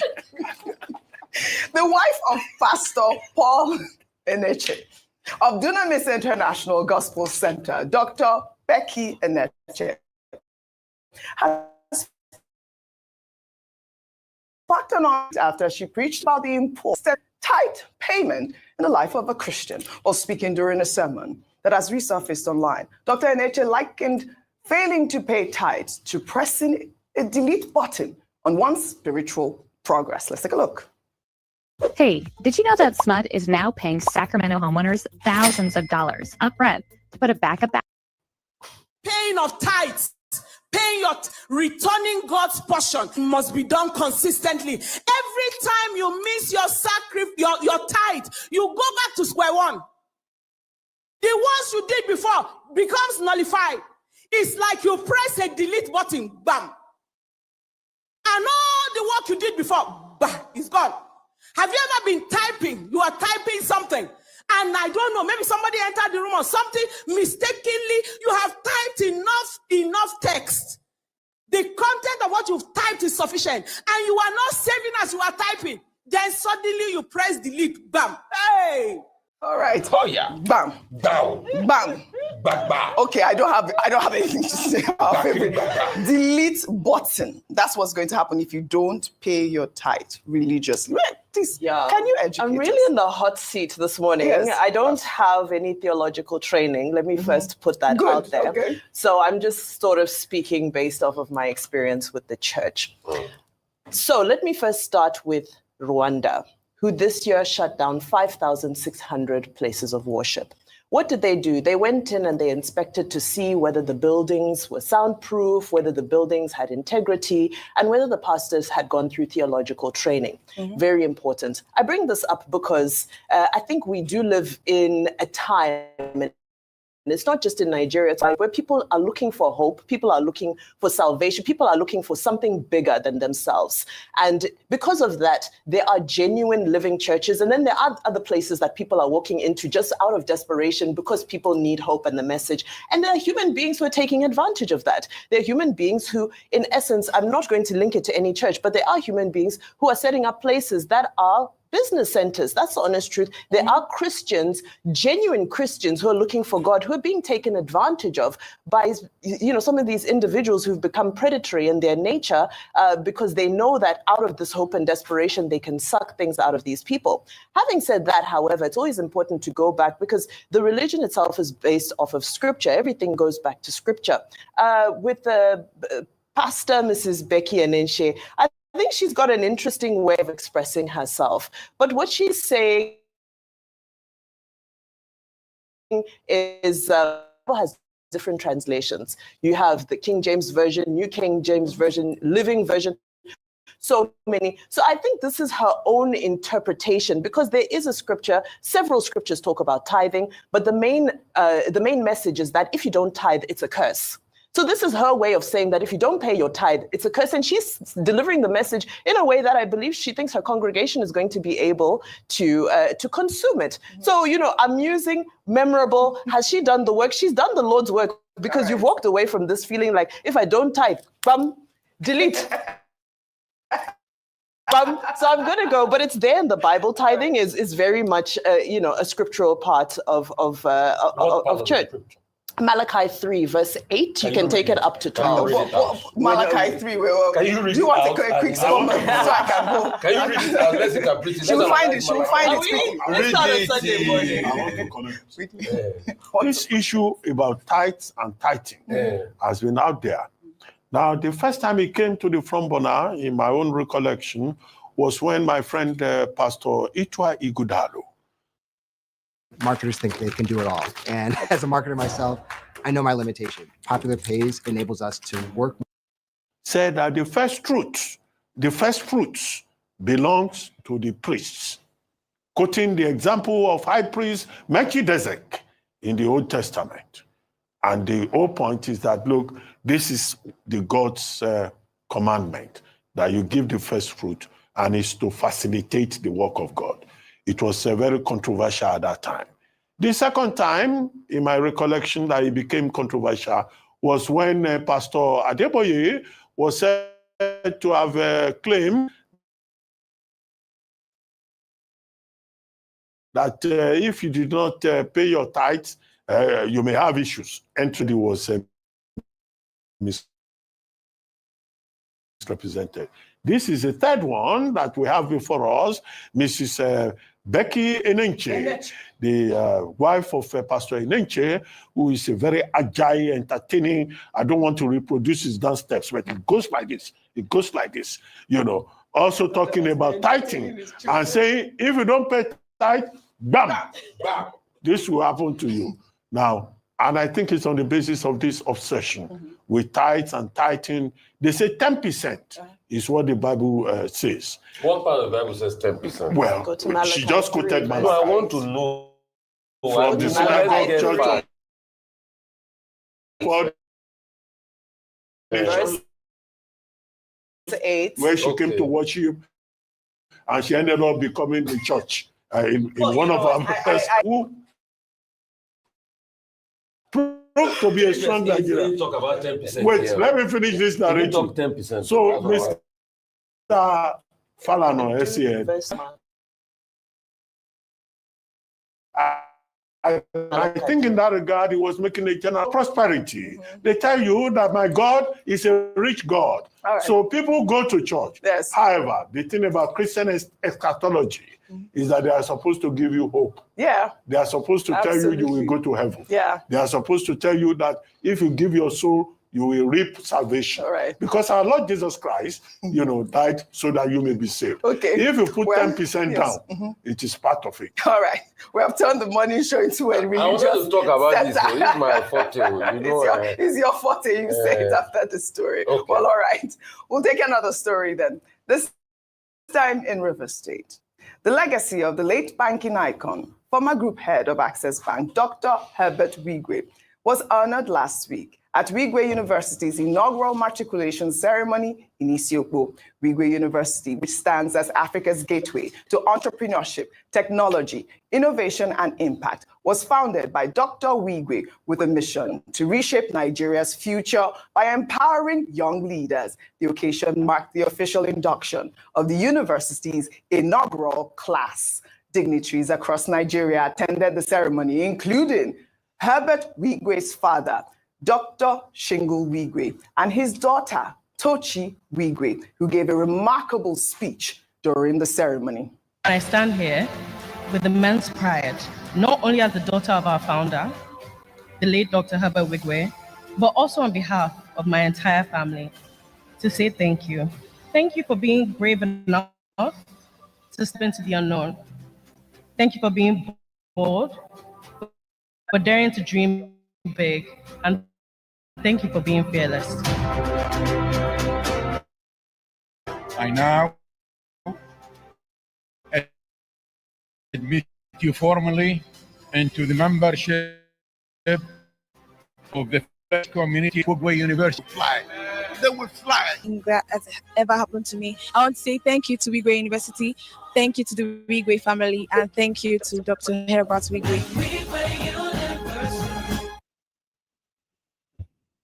Picture sitting at the same kitchen table that you once stressed over how to pay the bills that month. But congratulations to all the students. Really, really, I am so happy that this has really come to light. I mean, Herbert Wigwe's legacy definitely will continue to live on. I mean, this is beautiful to see. Rufai, your comment on that. Okay, so a couple of things. We're really happy, that the dream Herbert had, it was just a painful thing that Herbert never lived to see the dream. Yes. But it's a lie. Herbert saw this dream before all of us. Herbert saw this dream that his school would be a signature of all eyes, and there was going to be a matriculation at some point in the school to usher in the beginning of the kind of university he wanted on the African continent. Yes. Herbert saw that he was going to build a crop of very fearless people that were going to be able to take on the world in various aspects and sectors of life. Herbert saw that he needed to engineer something in the educational sector that was going to stand the test of time. So this dream that we might all cry today, Herbert never saw. Herbert saw it before all of us. Right. So thank you, Herbert, for sharing the dream you saw that has now become our reality with us. Fantastic. Also, we just want and ensure that things are done in precision with what Herbert would have wanted as they continue to grow the school. Fantastic. Secondly, about the tithing issue. The tithing issue. We sing every day in church that I have a very big God. He owns the universe. Please, I want people to emphatically state to me where a 10% about the tithe. Yeah. The tithe. So I said 10%. It's not 10 animal. No. I said 10%. Come on. So Jesus ran a church of the poor. the mission of the poor. So I want These ones are running a church of prosperity. There's a difference. I want The you to church show me the money into the house. Bring the tithe. Let me collect your tithe. Okay. And you said Leviticus said, Christian faith. no, wait. based off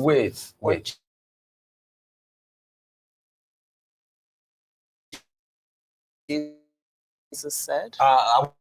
We know that's not what we are called Christians. What is Christianity? No, it's not said the entire Bible. Okay. No, so I'm saying show me the 10%. May I moderate? May I moderate? No. May I moderate? Yeah. Session 10. Congratulations to the Wigwe University and all the students. Well, before we end what's trending today, let us highlight race driving champion who has been dubbed as the next Lewis Hamilton, 17-year-old Ugo Chukwu, who just made history after winning the 2024 FIA-FR World Cup in our Good News Report. All right, people.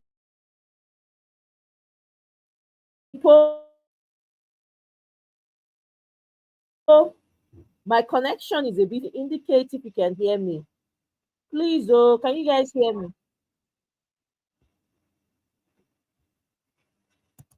Can you guys hear me? Can you hear me? Testing microphone. Testing microphone.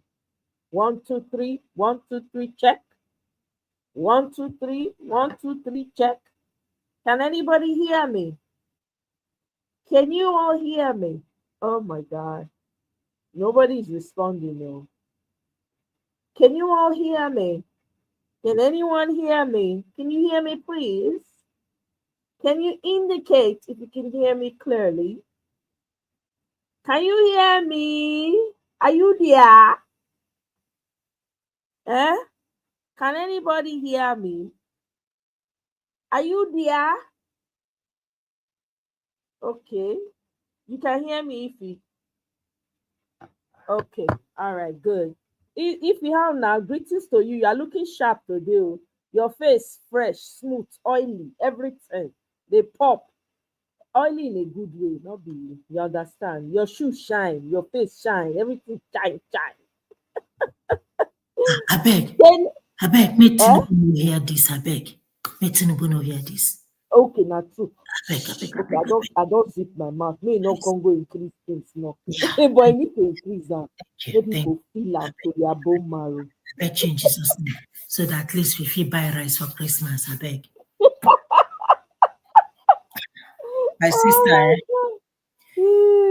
every time you wake up, you will hear another breaking news. Where would you even start for this country called Nigeria? The price of cooking gas. Just the guy just said everything. You know, the cost of even cooking gas is even more than the food itself you are cooking. Well, I do. And it's not gonna come down. It's gonna keep going. Not be small, though, my sister. In fact, you see, I don't know whether you watched the video when I played earlier. When this guy did talk, Dele Farotimi. I don't know that you meet him. Yeah, okay, a little bit. Waiting that man talk for there. There's no hope for Nigeria. Sorry, you guys. I'm not trying to. I mean, you understand. But no, but it's true though. It's true though. There is no hope. This man has taken how do you run an election with a judiciary that you have right now, with the current INEC, the way it is structured? Everything. APC is cleaning out state by state. Even the states that are being run by PDP, they are not afraid. Okay? LP, a lowly LP, when they don't beat the party, enter ground, they are coming for a Labour Party people as well. There is nothing. Anybody that comes out to talk about election, like I have said, I will make my platform available, but guess what? I will just be watching you people. Because you see what is happening? Nigeria, nothing will work. No election, nothing. And I wonder, why is there something wrong with Nigeria? The first state they did, they stole it, everything, they made it APC. And they have even clearly come out and they have told you, not on one location, more than one location, that they are coming, that they are going to try to make every state APC. Everybody fold hand, they look. They run the sham election for the first state. They run people fold hand, they look as if they run the election the shammy way. You see wetin Dele Paro to me talk. Now there me stand though. I have said it before here. People don't just refuse to participate in the election. That's it. If everybody decides not to participate, there is nothing they can. What would they do? You are not coming out to protest. You are not putting your body on the line. You're just sitting it out because life has become unbearable. You can't go to the market. You can't go to the farm. You can't go outside. Even if you do, you have to pray 40 days, 40 nights prayer before you step out. If you come out, there are no guarantee. If you fall sick, you'll be one leg in, one leg out. You don't know how it's going to go. Everything is come to a full final stop in Nigeria. That's where I'm standing on. So all this talk about, oh, let's re-strategize, let's organize, let's this, my hand no day, my leg no day, my eye no day. I refuse. You see this Tinubu, nothing you people will do that will uproot him. You want to bet? If nothing happens drastic, this man is going to take 8 years of Nigerians' lives. 8 years of it, nothing will happen. Nothing go. He has everybody in his pocket. Look at the recent election they did in Ondo State. People were still collecting 5,000. Oh! You not hear me. People were still collecting 5,000. People even they quarrel, say they not give their complete money. They snatch, they rough handle people. They had the audacity to come out and say the election, their Ganduje looking like a masquerade man came out and said, this is proof. Edo and Ondo is proof that Nigerians want APC. Hey!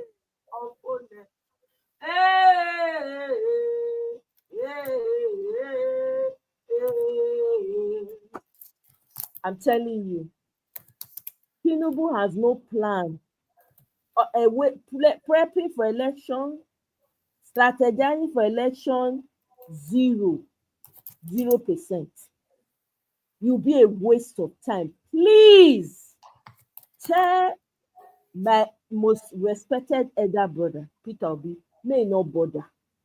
There's no need. They have broken down everything. You think they're going to allow any sensible? The chance we had was in 2023 and it was lost and it's gone for good. The only way out of Nigeria now is through violence. Plain and simple. Nothing else is going to get you. In 2023, the casualties would have been less. It would have been very minute. We would have moved on, we would have been changing things in Nigeria. Everybody would have been thinking of how to move back home from all over the world. But guess what? You see, as we did so, nothing will happen. If all the so-called leaders of the other political parties don't come together and decide that, okay, we got to take another strategy here, or if they come and tell you that you should come and be putting votes down, or forget, they just want to waste your time. They just want to waste your time. That's a fact. There's no need for election in Nigeria, none whatsoever. You see what this man is doing? He has planted his people in every corner, everywhere you turn. Oh, Mr. Pereira, you've been watching since, eh? Yeah, you were smiling as well. I know. That's Chidima's victory. That is sweet to me. When they announced her as the first runner up, oh my God. And everybody ran towards her. Eh? Even whether they declared the Miss Universe as whether Norway or where she come from, Netherlands or whatever, right? Oh my God! See the way they rushed at Chidima. It warmed my heart. You know, that girl has the Nigerian spirit. You see, as they interview her, she said, I saw an interview of her. She said that her win is for Nigeria, for Africa, including South Africa. She not hold any. Oh, God bless that girl. What a wonderful soul that girl has. She's gonna go far. She's gonna do amazing things. Eh? Can you imagine? So back to what I was saying. To summarize what Dele Parotimi said, that's where I am. Nobody should be talking about election. I will be anticipating the plans that Dele Parotimi has to achieve this, not participating in the electoral process. I don't know how many people are aware of this. This is what people should be pushing in the grassroots everywhere. Non-participation. Every corner of Nigeria you turn, there's mayhem going on. Recently in Benin City, cult activity. And I asked myself, what are the traditional leaders doing? How can people just be young people? They're just spying young people up and down. And we have traditional leaders. So what's the point of having a traditional leader? What's the point? If you cannot call your people together, if you cannot stand up and say, what? Not on my watch. Why are you a traditional leader? What use? What use are you? If you cannot protect and preserve the lives of your people, who do you want to rule over? Who do you want to rule over? The traditional leaders, the politicians, your pastors, GOs, all of them, they are all eating from the same bowl. They put every young person for Nigeria for one chance. They are all eating from the same bowl. I said it, your traditional leaders, in case you miss them, your pastors, your politicians, your GOs, they are all eating from the same bowl. They don't give a damn about you. Do you know how many lives, to the point where I heard all the women have poured out in Benin City, most of them, saying that they should stop making their women widows, and their children, fatherless. Young people, they are just sniffing life out of them. And we have traditional rulers. Oh my goodness. What is the point? Why are they traditional leaders? For what reason? Who are they leading? If all they care about, mind you, come to find out, some of them get allocation from the federal government. So from the allocation that they get, what do they do? What impact are they having on the young people in their communities? What role are they playing? They just want to sit on the destinies of young people forever. And what pains me the most, the young people don't even seem to know what's happening to them. People are growing in this dysfunction, growing into the dysfunction. Do you know what the future holds for these young people? There's no hope. There's no hope for them. When you have Ancient of Days sitting on top of the young people's heads, these people will collect allocation every freaking month.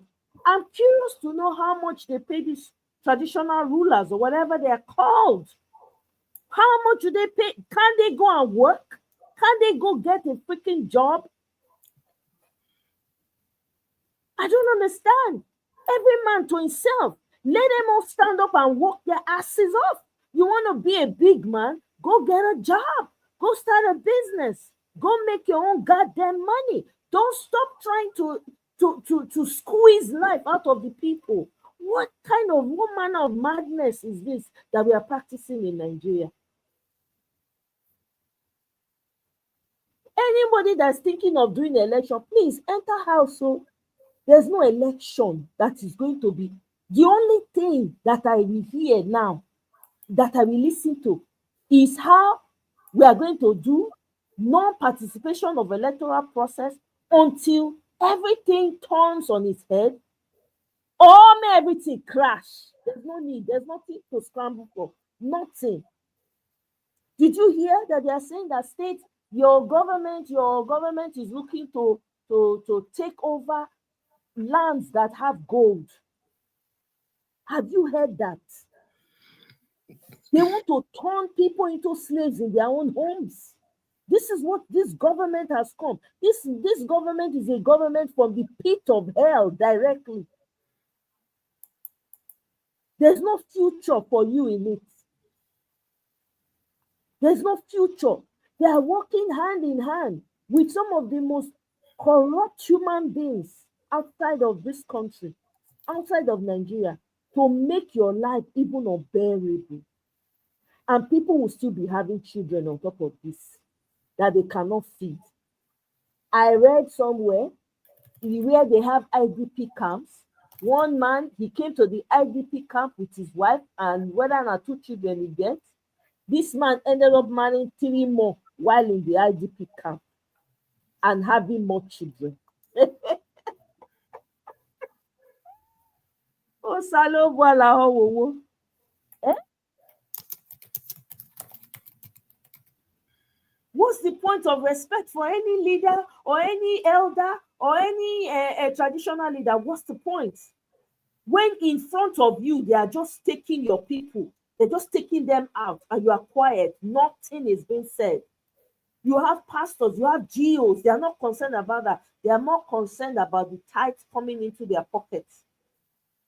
They are more interested in the jets they are going to buy and the houses they are going to build that they will give over to their children. By the way, have you heard? Tinubu's son is going to be Lagos State governor. Take it to the bank.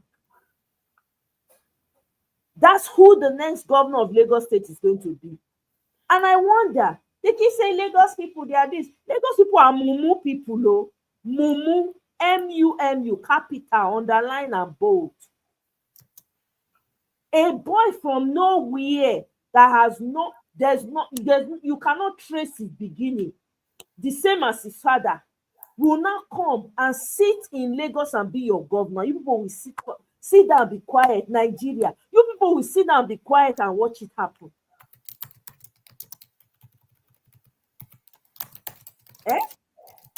As far as I'm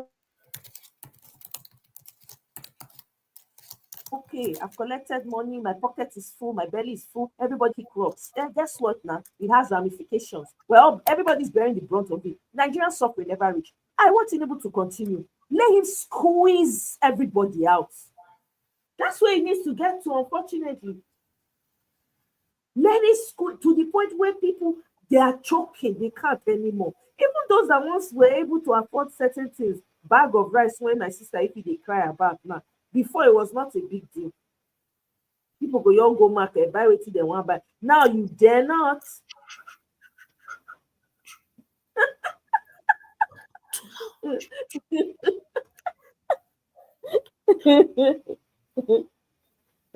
Now try and My sister, let me tell you something. There are some topics I don't even want to discuss about. But you said Nigerians something. themselves wicked.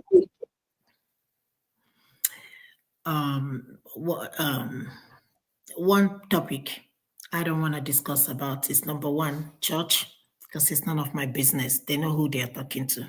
I'm not part of that discussion. So I don't want to go there. That's their business. Well, I don't discuss that. Sheyi Tinubu, the only thing that will make Sheyi Tinubu not become the next governor of Lagos State is 2 things. If his father died before then, number one, or his father said, don't contest. But as long as his father is alive and his father said, go ahead, there is no discussion. Absolutely. Like I told you the last time, I just come here to have fun and release tension and pressure. Nigeria matter. Until Nigerians rise up against this government, nothing is going to change. Nothing is going to change. Yes, I agree with Delefaro to me, 100%. Until we rise up against this government, because they know that we adjust easily. Any little thing, we will adjust and move on as if nothing happened. You didn't talk about the one they said they will be taking 10% of any money that comes in from abroad. In my head, I was like, you pay 10% to the church, you pay 10% to the government, so you're paying 20%. How much do you have left? Thank you. I said to myself, shishi, me and the same money to Nigeria. They know who they are talking to. So at this exactly, anything about Nigeria, it doesn't bother me anymore. They know who they are talking to. Okay? So however they want to do it, that's their business. If Nigeria wants to adjust, that's their business. My friend went to Nigeria. She's still in Nigeria. She's coming back on a weekend. And she said to me, if you see the hunger, I say, it's just the beginning now. They never do introduction. You're even talking about if you see the hunger. She went to bury her father. Guess what I told her, Omo? I said, it's not my business. I said, at this point, it's none of my business. Since we don't want to get sense, we will not get sense in this country. So if you want to suffer, suffer more. They never see anything yet. You see, every 2 weeks, every bi-weekly, we people are borrowing. Even IMF now is worried about the borrowing and said that they have not seen what the money, the money that been borrowed. I say, you people are just waking up. All the time Nigerians, we are shouting. I say, wait a minute. Who even said it will take 15 years in order to see the effect? Who said that? Was it not the same IMF or World Bank? Anyway, one of them, all of them, they are dealing with money anyway. Yes, now. Yeah, World Bank, one of them. One of them. Now you people are saying you have nothing, and they come tomorrow, you will still borrow them. Exactly. You will not say no. All the money. Look at Saudi Arabia. They have the same oil. Kuwait, money is the richest and the strongest in the whole world. What do they have? Oil. The same oil we have in Nigeria is the same oil they have. Go to Kuwait, go to Saudi, and then go to Nigeria. These are the countries we don't even used to hear about in 70s and 80s. Today, they have taken the whole world. And we are here talking about we're going to build churches. People are building factories. Look at China. China, sooner or later, we take over this country. They will surpass America. We are busy building churches. We are busy collecting tithes. Bam, bam, your money. In my head, I don't like to talk about it because it's not, concern me. Concern me. It's not my business, my sister. So until we decide to fix this country, I don't know when this country is going to disintegrate, but will it happen? Yes. Will it happen? Yes. It's a question of time.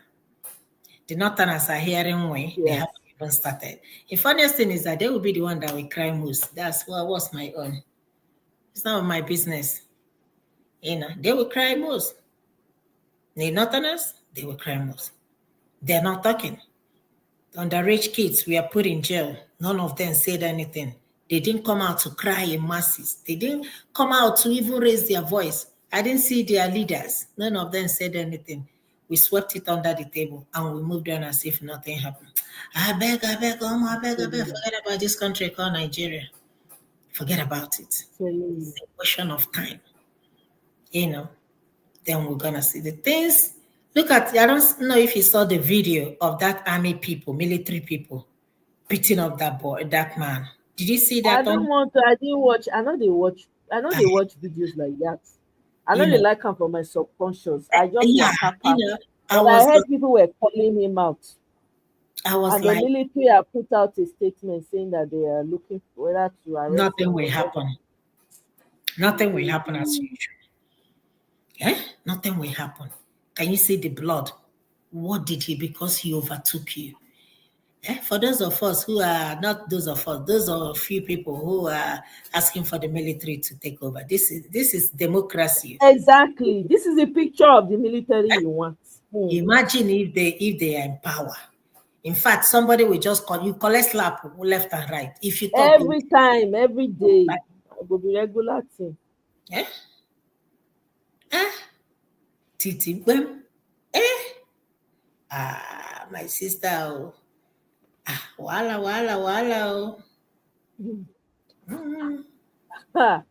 Make I show now one video like that. When everybody don't they touch everybody. Just all the of us make business. everybody.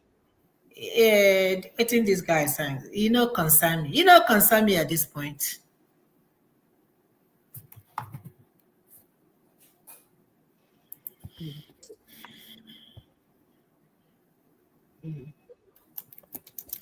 Okay, we can even play this video.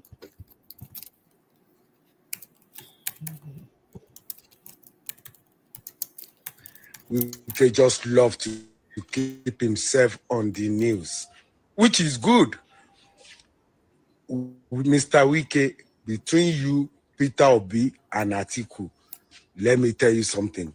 Peter Obi has more electoral value than you.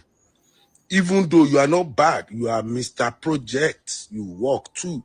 But still, if they put you together, put Peter Obi together, put Atiku together, no, you will come third.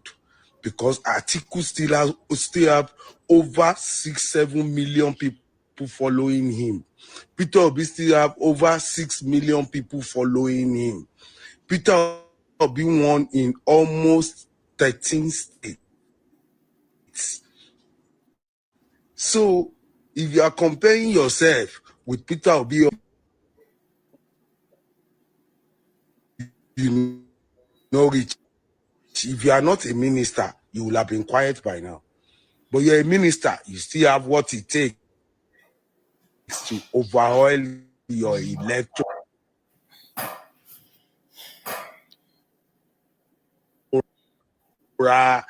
bodies. That's why you think you are powerful. No, Peter Obi is not your mate in terms of national. If they put you, Atiku, Peter Obi, Atiku will floor you, Peter Obi will floor you. I am in support of PDP suspending you and Atiku. He did not lie. Hey, he did not lie. He did not. He did not lie. The only reason why we're still hearing about Wike is because he's a minister. Imagine if they take away this position from him. Wike will be nothing. After 8 years of Tinubu, Wike will be nothing. Nobody will hear about Wike again.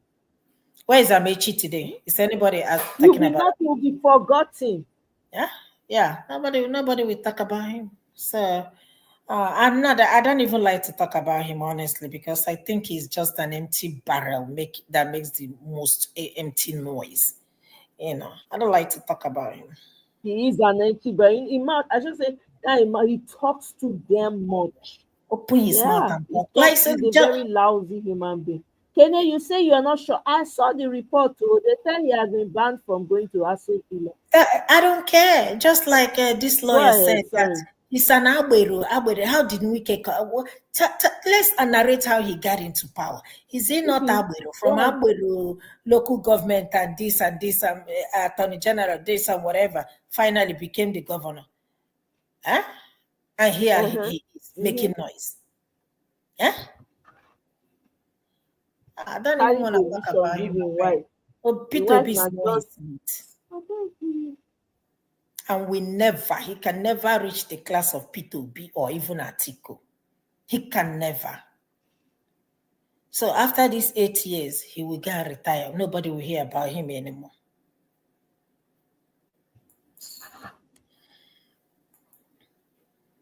Let us hear a word. All of them fool, all they do, all these people do, all the politicians, they just become full-blown evil people crawling all over the place. Not one get good head for inside, not one. Oh, by the way, please, if anybody knows Natasha, I would like to interview her. That senator, Natasha Akpoti. I think I need to reach out to her myself at some point. I want to ask her some questions, because that woman is doing things for her people, though. At least, I think she's under PDP. I think she's in PDP.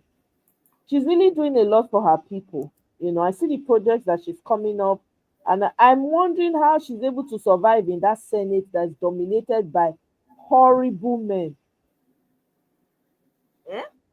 Horrible people. Well, I beg, I don't talk my own. No. I know day for election for Nigeria. There's no need. It's not worth it. It's a waste of time. Absolute waste of time. There's no need. There's no need to pretend. We're wasting time. Please, can you still hear me? If you can hear me, my connection is really funny. Yeah. Okay. I can hear you. My connection is really funny. I don't know what's going on today. But I think I'm going to wrap it up now because maybe this connection not going to throw me off in the middle of everything. But again, like I said, I'm just going to wrap it up by saying, I don't get mind to election, no. Now, Dele Faro to me trailer, this thing, a boss, not day right now. I beg, I'm all for that. Since nobody wants to come out, and I'm not asking anybody to come out, something needs to give. We cannot everyday conversation. You are talking. How do you strategize with somebody? The whole system belongs to him now. How? Well, let me tell you ahead. something, my sister. You see, the people that get the power, we don't know how powerful we are. That's the only. Even in the midst of division, even though we are divided, but we are still powerful. It doesn't need to take 200 million people to, bring Nigeria down. You don't need that many people. Of course not. Okay? If it's happening in the east, it's happening in the north, it's happening in the south, everywhere. Where would they even start to shoot? It's just that we are not serious. But let me tell you something. No matter how big Tinubu, and no matter how he wants to pocket the whole country in his pocket, all it takes is at least Nigerians coming together and say enough of it, enough of the. In fact, if there is anything going on in Nigeria, Tinubu will quickly come back to the country. Look at just little noise. I'm telling you. They made in August. All of them fled the country. They were all flying out. Just little noise. They all fled the country. Now where this man went to pass away, Uba. Yeah, Uba ran that period now. Now they go buy for that side. Yeah. Everybody ran away. Imagine just little noise. Imagine when then we all unite together. So, me, I know they hungry. Me, I know they beg anybody. Okay, so consign me. That's where we are now. Consign me.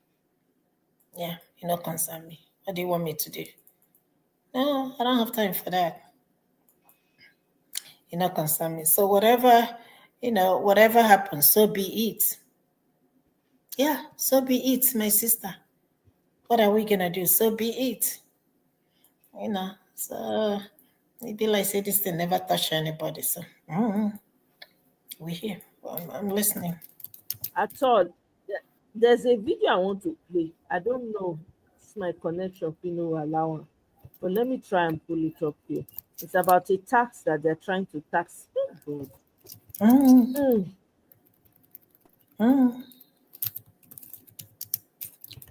On my part, I did do. See, tax reform bills that will change 10% of every income in your account. It has passed the first reading at the House of Reps. Make we listen. Yeah, I heard about it. You know what? Like administration. I've been a 419 administration. Did you know what it means if this tax reform bills has been signed into law? It means that even the poor and the rich will be affected. Like we go suffer. Now Zenith Bank has said that if this tax reform bill has finally come to its final reading, has signed into law, every transaction you had or every income in your account 10% will be charged. 10% will be charged at every income, every money that entered the account. Let's assume that someone sent you 100,000 naira. 100,000 naira. What you get in your account is 90,000. My sister, let us say cheese. More like a than this. How did you earn here? 10% of every income. We are charging Nigeria 10% of every income. Just imagine someone after hawking on the hot sun can't get like 50K. You go remove 10,000 naira from his account. I don't think Tinubu may well for this country, because what is this? This is tax reform bills. What is it for? Why tax? I have never. Why tasking unemployed? You can't create a leveling environment even for our own business, jobs and employment. Yes, we still want to tax us on our suffering.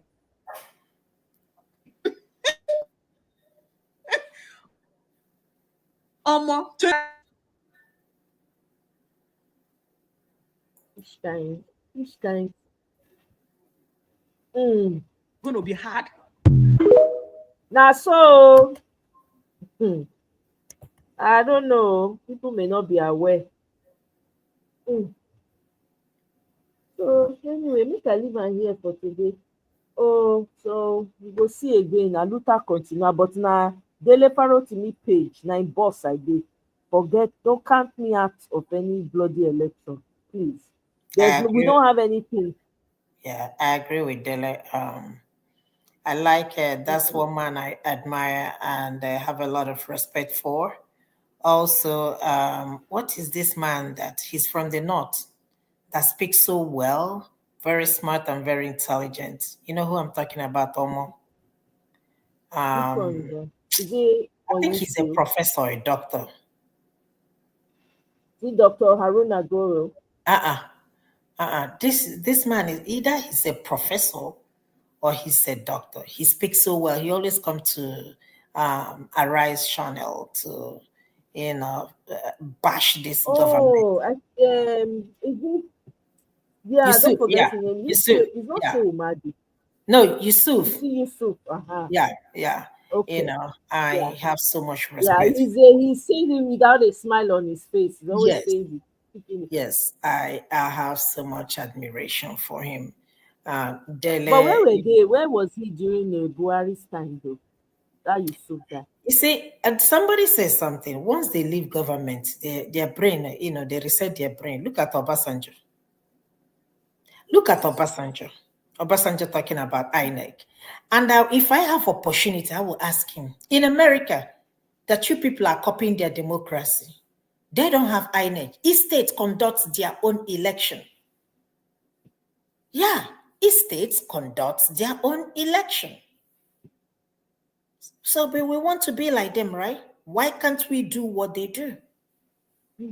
How are you gonna come all of a sudden, one person, that is how rigging, happens. I said it the other day. That was this former governor's wife, the governor that I think is Ondo, that said it took America 10 hours to announce the result of the election. It took us for about how many people voted? 155 million. And it took us 5 days to announce the election. How many people that voted? We're not even up to 20 or 30 million that voted in the election. But it took them 5 days. We are not yet serious. We are not serious. By the time Tinubu leaves this office called the presidency, we will know whether we're still going to have a country or not. Yeah. And then they're going to do... No. If he stays 8 years, forget Nigeria. But that's what I'm saying. If Tinubu stays, I'm afraid he would have taken Nigeria back 100 years. It's going to take... It's such a scary future that Nigerians are facing that they don't even have no idea about. The future of Nigeria is scary. It will affect Nigerians for another, because it's going to be hard to what's it called, turn that Nigeria around, it will be hard. What's going to happen is, as Tinubu is leaving, he will hand it over to the worst of him. Please, who can be worse than Tinubu? That's what will happen, because the structures are in his hand. You cannot vote your way out of this. There's no election that can give you the desired Nigeria. His son is prepping to be governor of Lagos State. He will put his men in every state. How do you expect that kind of society to turn around? Everyone in Nigeria, if you are not a cult member now, if you don't belong to a cult or some sect in Nigeria, you are not normal. You understand? So anybody now that is not part of their group will not have, hey, anyway, now deliver to me train I do. I beg, nobody should come and tell me about election here. There's nothing to strategize about. Please, my senior respected elder brother, Peter Obi should go and rest. He should go and be jollophing in the Cayman Islands with his family. You see this Nigeria, now person when he get volcano for head, if at all, then we need to forget. Nigerians themselves they've lost their value. 5,000 naira person go sell in future. Don't sell in future. The children future, in grandchildren future with 5,000 naira. A lot of communities in Nigeria don't have common drinking water. Drinking, they don't get. Electricity, some never get. They don't even know it's electricity. Some they born some children into darkness.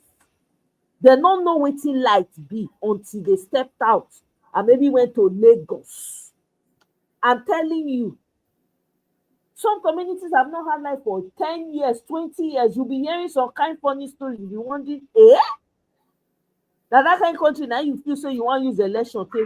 Nigeria never ever had free and fair election.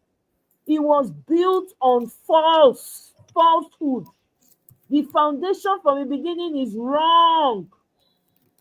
You cannot build anything on it.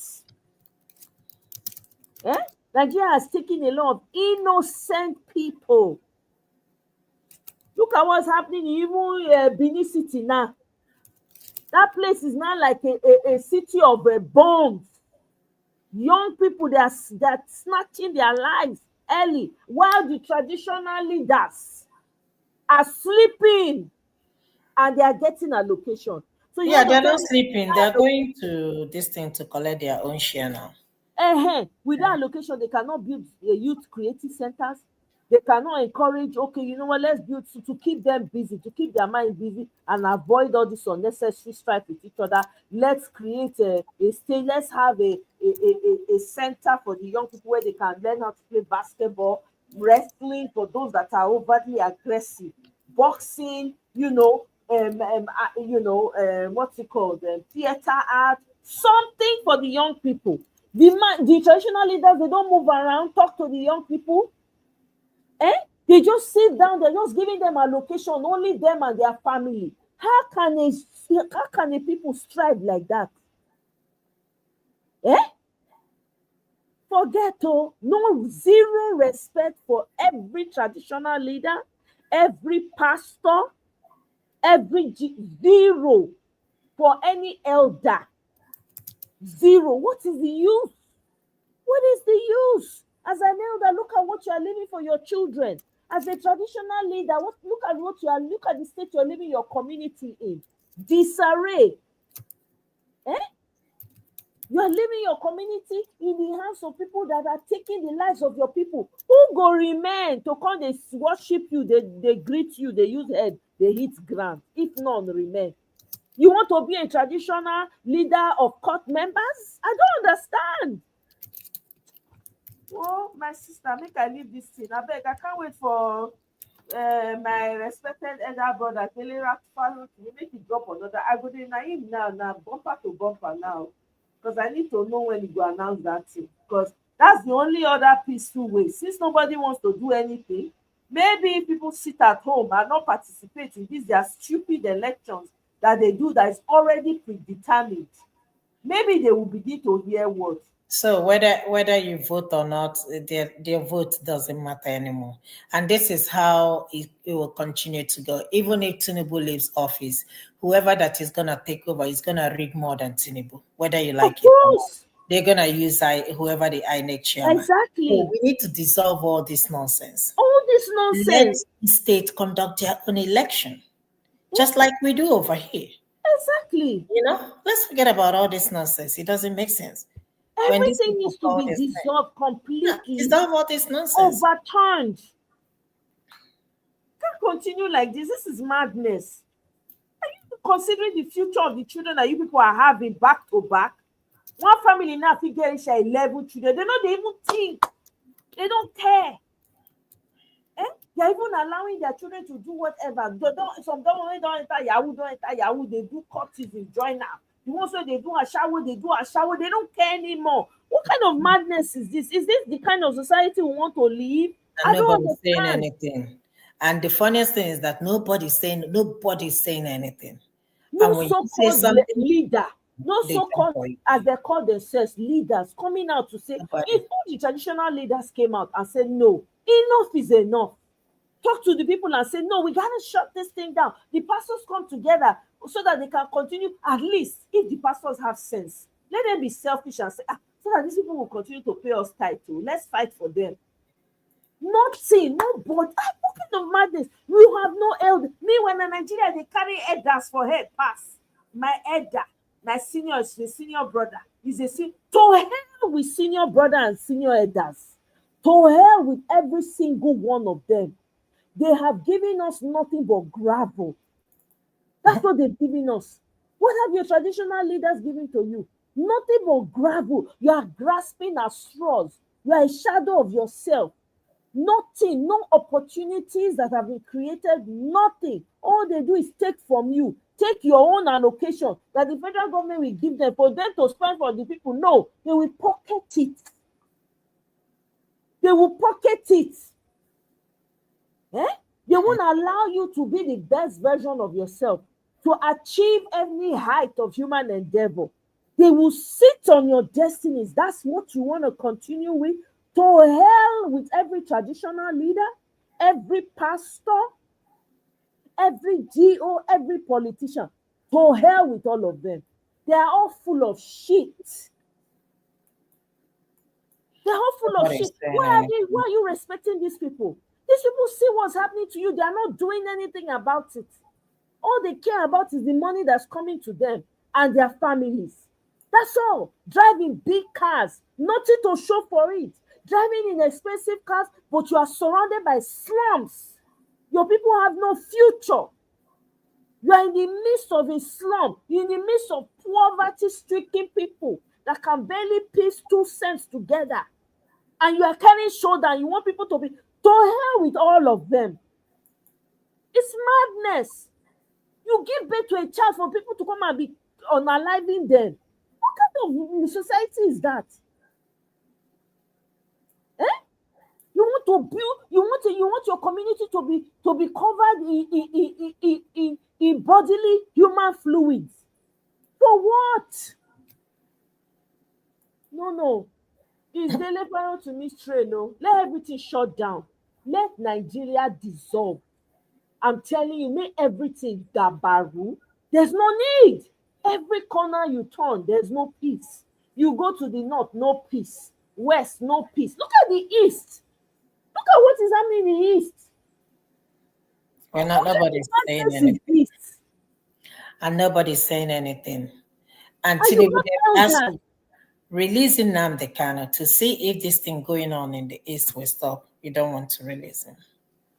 They will not come out there the first to say you have to respect your elders. To hell with the elders. They should sit on that respect. What's the point? You have elders, danger is coming to your people. You cannot avert it. You cannot stand up for your people. Your young women are turning into something else. You cannot speak up. You cannot stand up.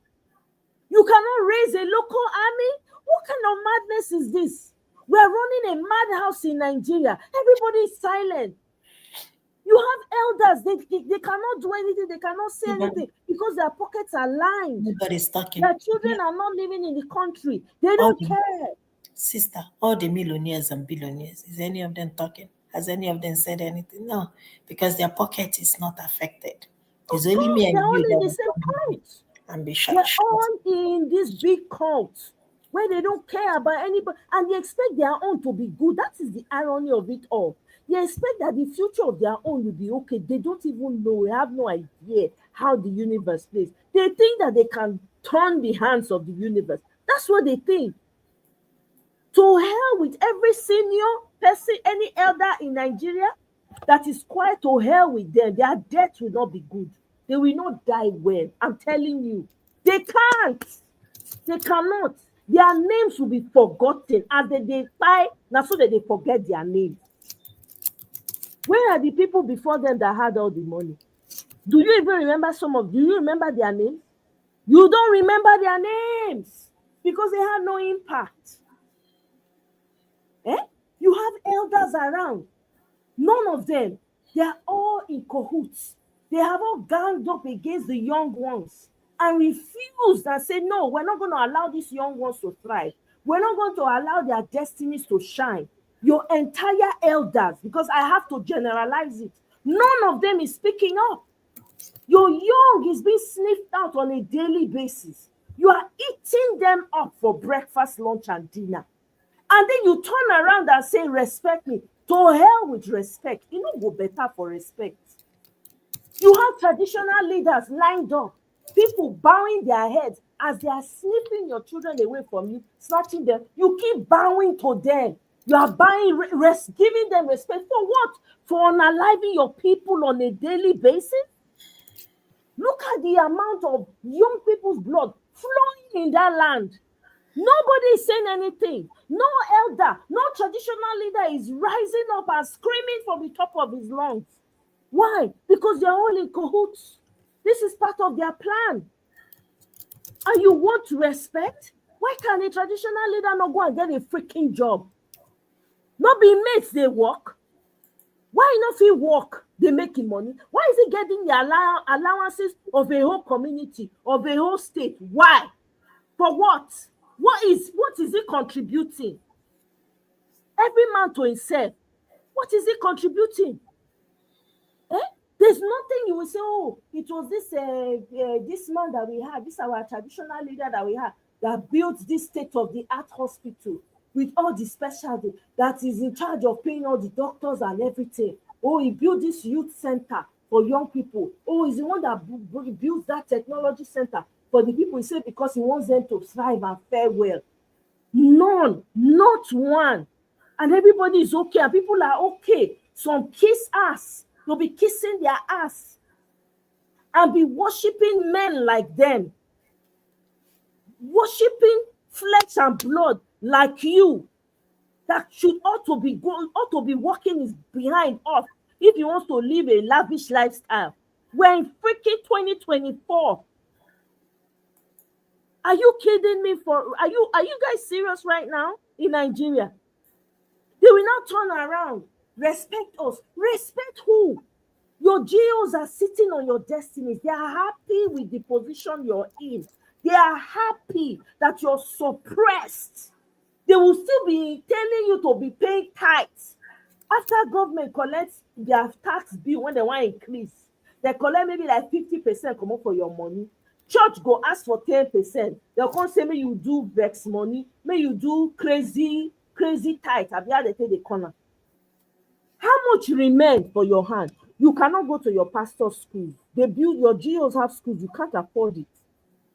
You can't. They don't, even if they give scholarship, they have a way of collecting it from behind. Not be that they give the scholarship. Now people, they stand up, say, okay, we're going to put some people in your school and pay you. And you people are okay. You people will gladly go like sheep. You will be giving your hard-earned money to these people to continue to take advantage of you.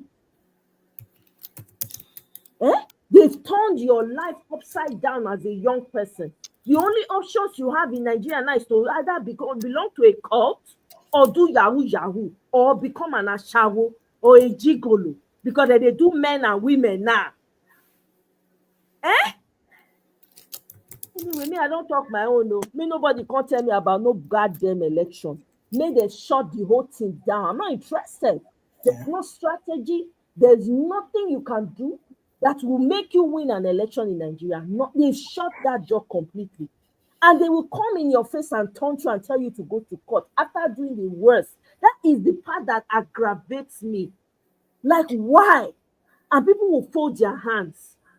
They tell you the leader of your country is an asset for another country. Everybody is sitting pretty. And you think this country will be normal? This is how it will go for 100 years if we don't stand up. If we don't do what we're supposed to do. Yeah, you're right. This is the time for you to disrespect every elder, every GO, every pastor. You will tell them to their faces. I'm telling you, there's no need. What have your elders left for you? Elders are supposed to leave inheritance for their children. What are you inheriting from these people? What? You don't have water. If you go to their houses, you will stand at the gate miles away. They won't even let you in. You don't have clean water. You don't have electricity. No good schools. No hospitals. No good road. Insecurity, banditry, ashawo everywhere, gigolos everywhere. They've turned your young people into something that you cannot recognize, and everybody is quiet. To hell with the elders in Nigeria. They have disappointed themselves, their generation, and the generations coming after. Even the ones that we are currently, they disappointed them. What a group of useless, worthless leaders, elders, traditional leaders, pastors, GOs, all of them worthless.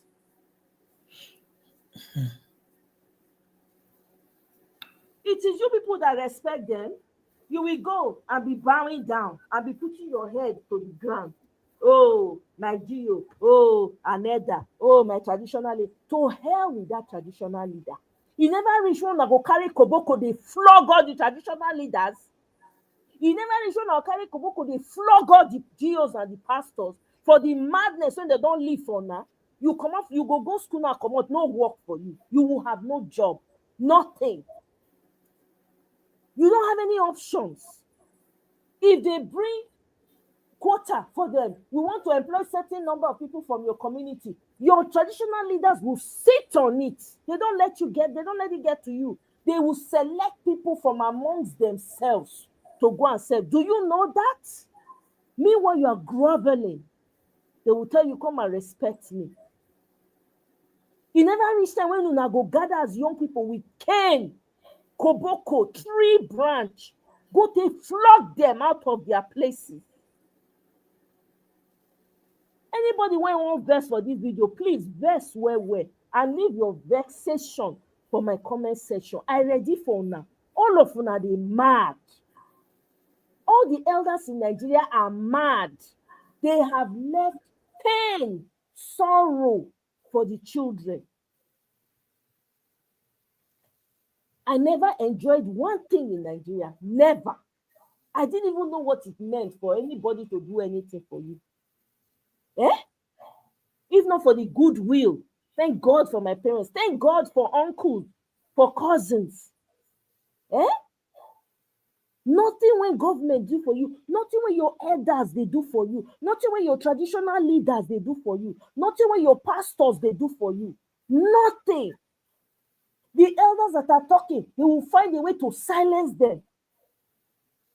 The likes of Pade Banjo, that man does not talk anymore. He don't suffer enter house because he doesn't want to be part of skills.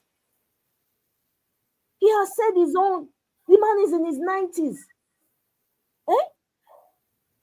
You have a bunch of charlatans as elders, useless people.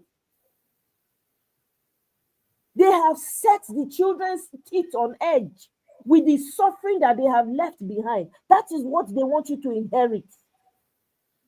That is what they want you to inherit, and you're okay with it. You are not mad enough for you to carry branches of tree, not even cane. You go there and flog them out of their places. You flog the hell out of them. And burn everything down. What's the point? You have children. You wake up this morning with your child. The next day they tell you, say, one court is going to take your pikin from you. And you are still sitting down. All you can do is protest. Who protests help? Who protests help? You are surrounded by people who want nothing but death for you and your generation. And everybody is quiet. All the community leaders are quiet.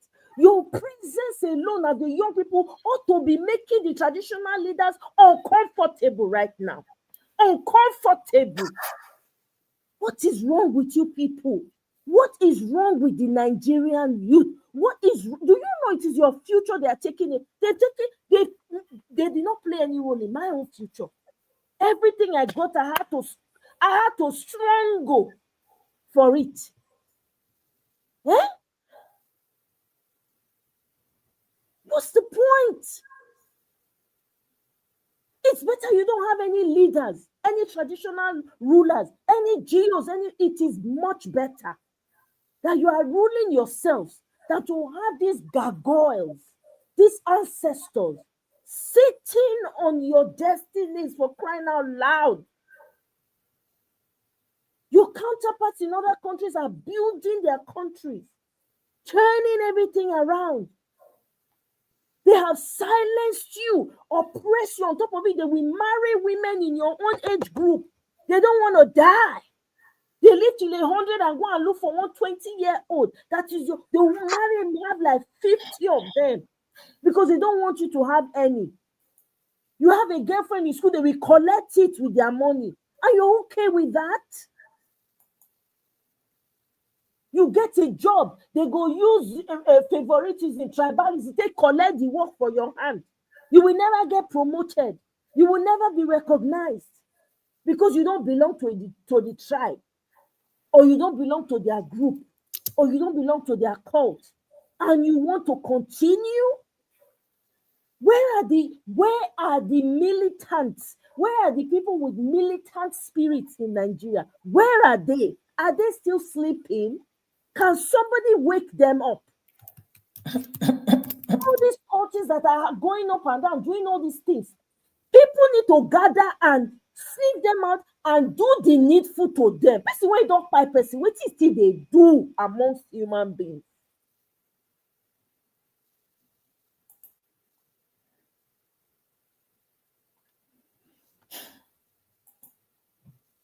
I don't talk my finish. The many one, na hand the con deal. Me, I'm on train, Daily Faro TV. Nobody should talk to me about no goddamn election. Throw election inside the bush in Nigeria. They are not interested.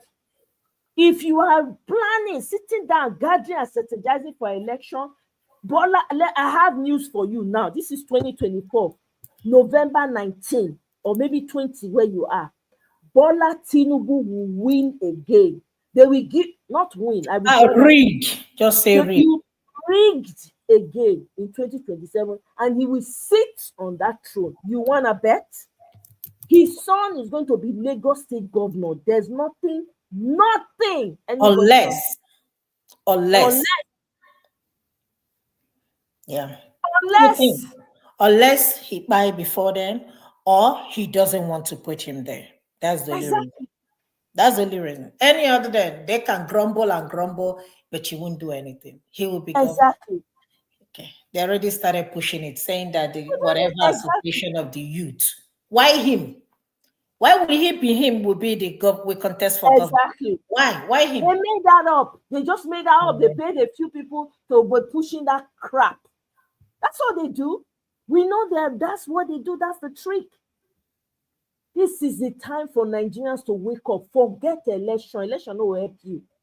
We either put I don't want to say it in English. You carry firewood, gather firewood. I will reach from top to bottom. You bring it to the dust. When we not say we they rebuild. You hear what the deliverer to me talk. He said they might come and arrest him, but if they do, I beg, make we tell and say, make they carry and go court. If I were Dele, I would tell Uncle Dele, I beg, enter house. Enter house. The people you're fighting for are not yet ready. Enter house. Mind your business. The people you're suffering for, the people you're trying to defend, or you're trying to encourage, they don't care. You know, concern them. Even if that day you declare national, you see them, they will go. I mean, see, anybody telling Nigerians what to do, they're just wasting their time, honestly. If I get a chance to talk to him, I'll tell him, you know what? You see Dele, I told you Dele, you see Chido Dinkalo, and there is another guy that usually comes to, you know, just enter house, face your family, focus on your business, on your business or your family, whatever. Other than that, you don't even need to tell us when it is time for us to go, to riot, to march. You don't even need to tell us. So you telling us now is just waste of time. The one show already told them, what did they do? What did they do? Did they do anything? No. So what made you think they're gonna change now? Nothing. You know, on that note, the people react to people differently. The reaction show already is getting maybe different from what Daily Parrot may get. Bear that in mind, right? Just like before this election, 2022, people were like, how many people? I remember when Peter Obi came out. I beg you, how many votes can he pull? We only have 4 people in the room tweeting. Isn't that what they said? But what happened?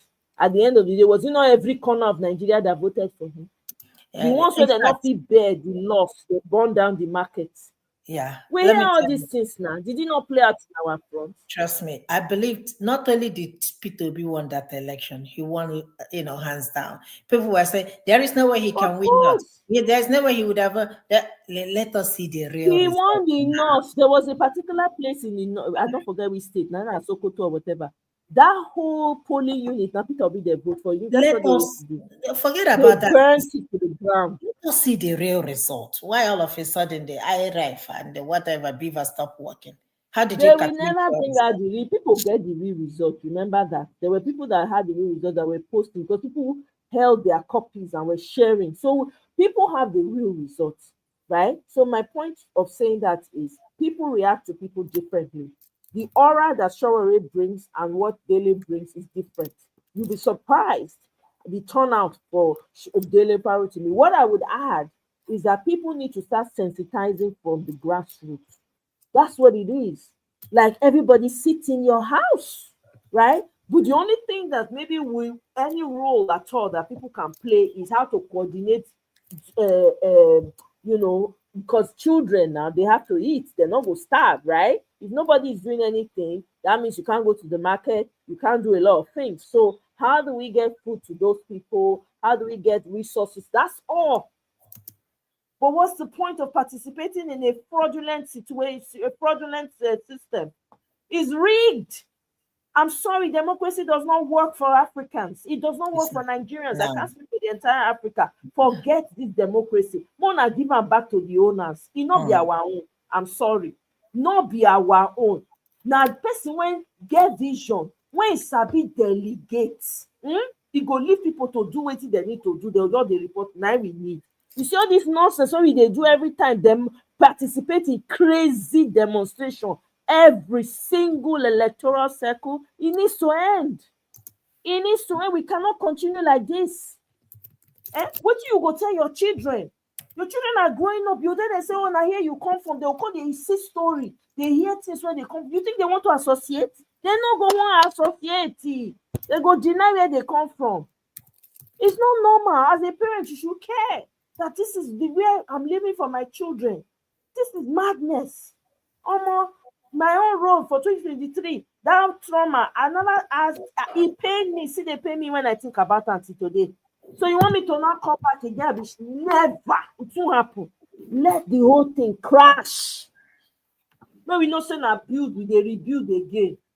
You see me for street, that time we no go even remember where who come from. You dey say, if you have fan now, you get enough sand for there, but give me small sand, though. If I get cement, come collect cement, no, we build this wall. I'm telling you, nobody will be thinking about, oh, you dey from here, you no come. Now, how we want to rebuild what you don't crash, now where they think.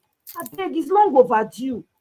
This is sickening. No, children, when they born and they don't know what it means to have good governance. They don't know what it looks like. Now, to jackpot has become almost impossible. When you want to see money, when you want to see the money, you go sell everything. Now, I hear say houses don't buckle empty.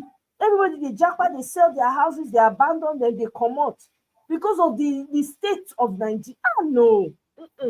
Something has to give. Oh, I'm sorry. Shame once again to the elders. Shame to the traditional leaders that are folding their hand and watching this mayhem. Shame to the pastors. Shame to the GOs. And let me remind you, prayers will not do jack. In fact, the prayers that Nigerians are praying, your pastors and your GOs are praying, you know they pass the ceiling. Why you go say that? You know, don't say because of prayer that dollar never reached that. You know they pass ceiling. You know this because the evil is too much. You know they pass ceiling. You see all those now. You know so say now mock. Now your pastor mockery. Now your pastors and your GAs they collect woto. You just say normal. Tell you say your prayer not they go anywhere. It's time for action. You cannot be living and whining and dining with evil and expect things to change. It cannot change. If you like, pray. The person, the entity, universe, whatever you are praying to, it already set laws in motion. If you not act accordingly, you get no goddamn results. It's simple. There's a place for prayer. There's a place for action. Shame to all your traditional leaders. Shame to all the traditional leaders that are folding their hands and watching innocent young people unalive out of courtesan. Shame on you people. History will not remember you for good. Now we dey here, now we dey write the history. We dey document them. You people's name will be wiped out. You will not be remembered. You think you're going to be, you will not. Shame to the elders, the pastors, the GOs. Your politicians, everything needs to crash. I beg. Anything Tinubu wants, he doesn't even. I beg you. Nobody ever opposed anything about Tinubu. Anything he wants, he get it. So is that supposed to be a government? There is no opposition.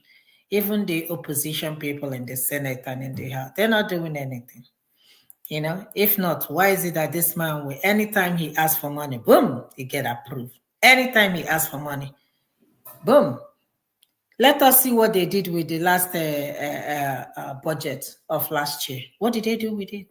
Where they budgeted 200 and something thousand for borehole, right? And solar panel. People are talking about how they're gonna develop their country. We are still talking about solar panel in 2024. We are still talking about digging borehole in 2024. We are not even moving forward. We are moving backwards. Moving backwards. Backwards. No development. Solar panel. Who still use solar panel in this era? You are talking about band A, band B, band C, band D. If you have band A, don't put on your AC. If you put on the AC, the current is gonna run the current down. It might not last. I say, which kind of nonsense be that? So you have light, but you are funny yourself. You won't turn the AC. Don't be hellfire. Which kind life is that? What's the difference between you and somebody who doesn't even have light? You can only turn off the light so that it will carry the fridge. If not, the answer, which kind of nonsense be that? They're still fighting in Ukraine, but they still have power today. For the past 2 years, going to 3 years, Ukraine is fighting. Russia is fighting Ukraine. They still get power today. They still get power today. Imagine, we haven't fought any war since 1960 something. Imagine. My sister, I don't have anything to say. But what I know is that I will not pay no 10% to no government in Nigeria at all. It's not going to be possible. The only way I will send money, if somebody is coming home, I'll give the person money to give you. Other than that, forget it. Don't give money. They need that hunger need to enter their own marrow. No money. Please don't send money. No. Don't send money because really and honestly, the prayer, this thing need to and the suffering need to enter their bone marrow. Like dissipate them from. They need to feed the fire inside their bones. That soft pedal should be removed. No sending of no money. Make everybody fall out. Make it fall out. No money. That's the problem. And they look for, I have one relative in the abroad that will be sending me pounds and dollars. Is it easy for you to make money? You dey pick am for streets? You dey pick am for streets? See, even if you like send the money, by the time you reach there, no go even reach there buy two things anyway. So if you like send, it will even be worse because the amount of money you used to send that they used to buy everywhere of food, you know they reach again. Maybe by that time they don't even pass the bill and the tax and everything what they want to do. By the time you send the money, not only 10 naira, and then they'll see come up for inside. It's time, everybody be ready. You see, this Nigeria cannot remain, it can't continue like this. There's something fundamentally wrong if we put our I'm on daily follow to me strain. I'm sorry. No election talk. I no send. If people want to be talking to election about election, I will make my platform available. More na talk na set na tire. But you see what? You see this Nigeria? Now daily follow to me train I did. In fact, I go dey monitor in this thing now. Make I not miss any updates. Because that's what that's the only thing I'm interested in. I'm not interested in any strategic meeting. Come and donate. Let's go and be doing grassroots. There's nothing grassroots fire. Nothing will happen. You will just be giving them money, all the organizers money to collect and be put inside their pocket. If you have enough, you are buoyant, you want to be doing that, that's you. Me, even if I'm buoyant, I ain't giving shishi to no one. Because I know the outcome already. It's already been written boldly. If people not do anything 2023, or more forget doing anything 2027. Let's just sit down. You people should sit down, allow Agbado to do whatever he likes with his family and continue to wreck people's lives in Nigeria until everybody for that Nigeria gets sense, recognize, say, this suffer, it is too much. The elders, they need to chop bulala for their backs. Then everybody go know what to do. Abeg. On that note, now here I go drop am. One of them say in prayer, make And I know not be the thing where this guy say now because you see when they come, sometimes I look at these people, are they okay? So you didn't pray for all these things going on in Nigeria. My question remains, why should dollar dominate our currency? Now, somebody told me if you go to airport, if you're coming back, they will ask you, give us dollar. I say, sure. Is that where we have gotten to? Can you go to China and Naira will dominate there? Even dollar safe. In our country, we don't value our money, but we value Americans' currency. Now, when people are spraying money, people are spraying dollar. Can you do that shit here in America? For where? Okay. Only for in Nigeria. Who born you? Only in Nigeria. That you be spraying other countries' money. And Naira is nothing anymore. I beg, leave this people alone. I don't mind my business. Oh, there was one video I wanted to play. I just remembered now. Let me bring it here. This matter don't vex me. Oh, now here waiting. Kwankwaso talk. He said there's a lot of efforts from the Lagos axis to colonize this part of the north. of the country. Lagos will not allow us choose our emir. Thunder fire on now. No, na dey since now na eye dey clear. I never know anything. That's what I'm saying. When they leave the power, that's when they start. Look at Obasanjo. What did he do? He had 8 One man years. Obasanjo. Not Almost being lady. I beg. The foundation for the mess. So we did all the suffering we are suffering now.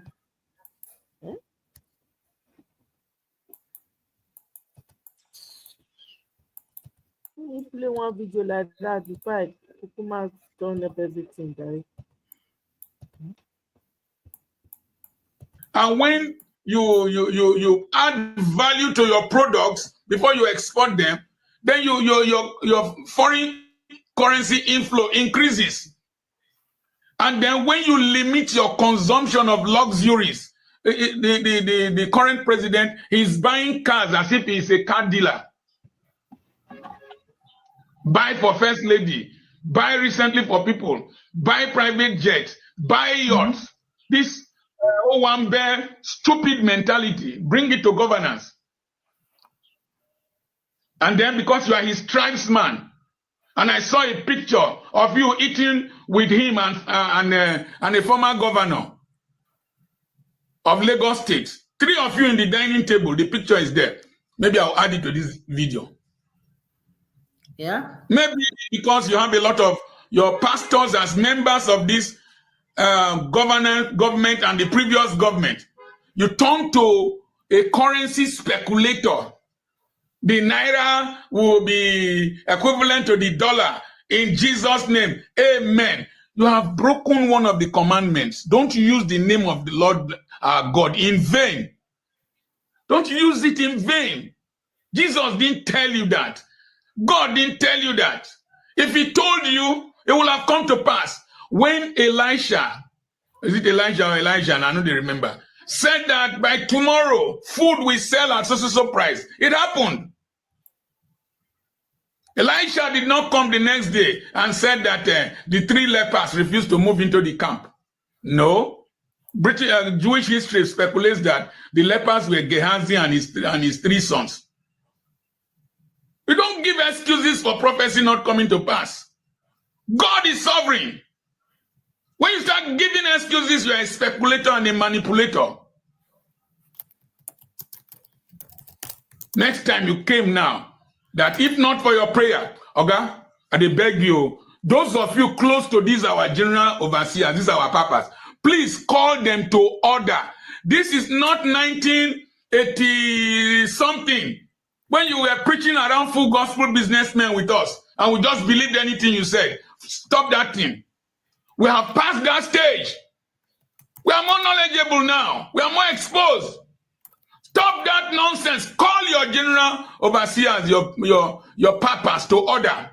If you are not ashamed, with a shame. If Christmas not the shame, in family people they shame.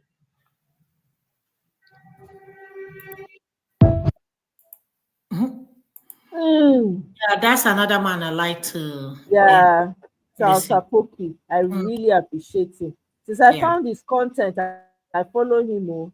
He might be making sense. I didn't know he had a YouTube channel for the longest time. He's over 100,000. I didn't know. I didn't even know. I just found out. I used to always see his videos yeah. I used to always see his videos on Twitter, or maybe somebody shares it with me. Yeah. You know what I do? You know? Anytime I'm in the bathroom, I always turn it, listen to him. That's when I catch up with all his stuff. Yeah. Oh, wow. You just say the way it is. Common sense, man. Wisdom. He will tell you the way it is. He will tell you, I don't care. Yeah. I don't care. No, none of them pay me. Exactly. They don't when pay he went me. to visit his son, I saw a video when he went traveling, visiting his children. I was like, oh my God, I was just smiling throughout. Yeah. Yeah. You know, what are you going to do with all this money? What are you going to do? Where is Abacha today?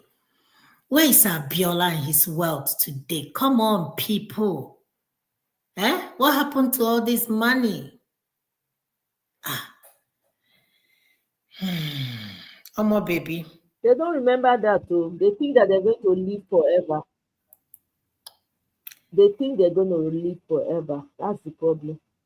They always think that they're going to live forever, that they're going to have this money forever. They're going to be buying cars after cars forever. They're going to be doing everything forever. That's what they think. Nothing lasts forever. They're not, they know now. All the men when they don't live before, when they don't jaye, when they don't chop life, where are they today? Where are they? They are not, all their cars have become rusty. Okay, all their houses have become old-fashioned. You understand what I'm saying? Everything that they had, the clothes, those clothes now, nobody go fit wear them again. That's the point. They don't know. It's almost like, I don't know what happens to the human brain, right? Especially the ones that are extremely selfish and only see darkness through their mind. They know they feel think forward. They just feel say now that they live the moment now. The T-Pain goes to Sherry campaign for governor. Yes, now he's pushing his son.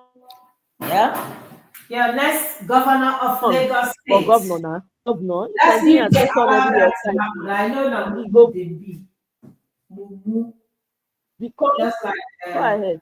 Cookie was saying, Mumu, you be M-U-M-U. Mumu. Two people. Exactly. Look at what, let me just read something that I saw now, right?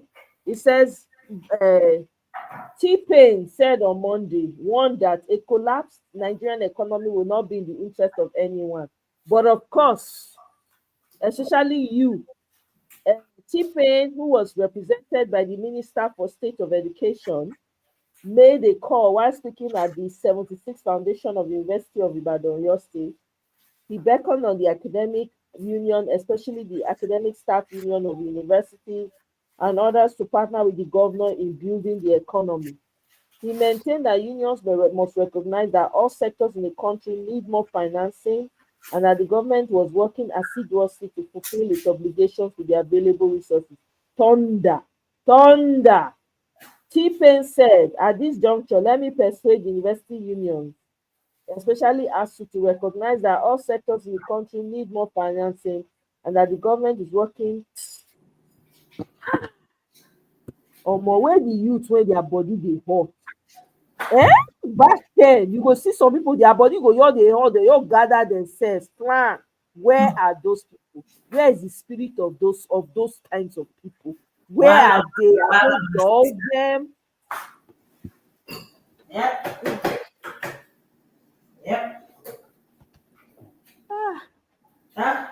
Sad. It really is sad, man. I can't even. It is very sad. What is going on in Nigeria is sad. It's very sad. Nobody's saying anything. We are the only people talking. It's only many people in diaspora are the ones talking. Well, I don't know how to keep quiet. I can't see this kind of thing and fold my hand now. I cannot but say something. If I don't say anything, I feel like I'm complacent. This level of evil cannot be happening and everybody will just be. I can't. No.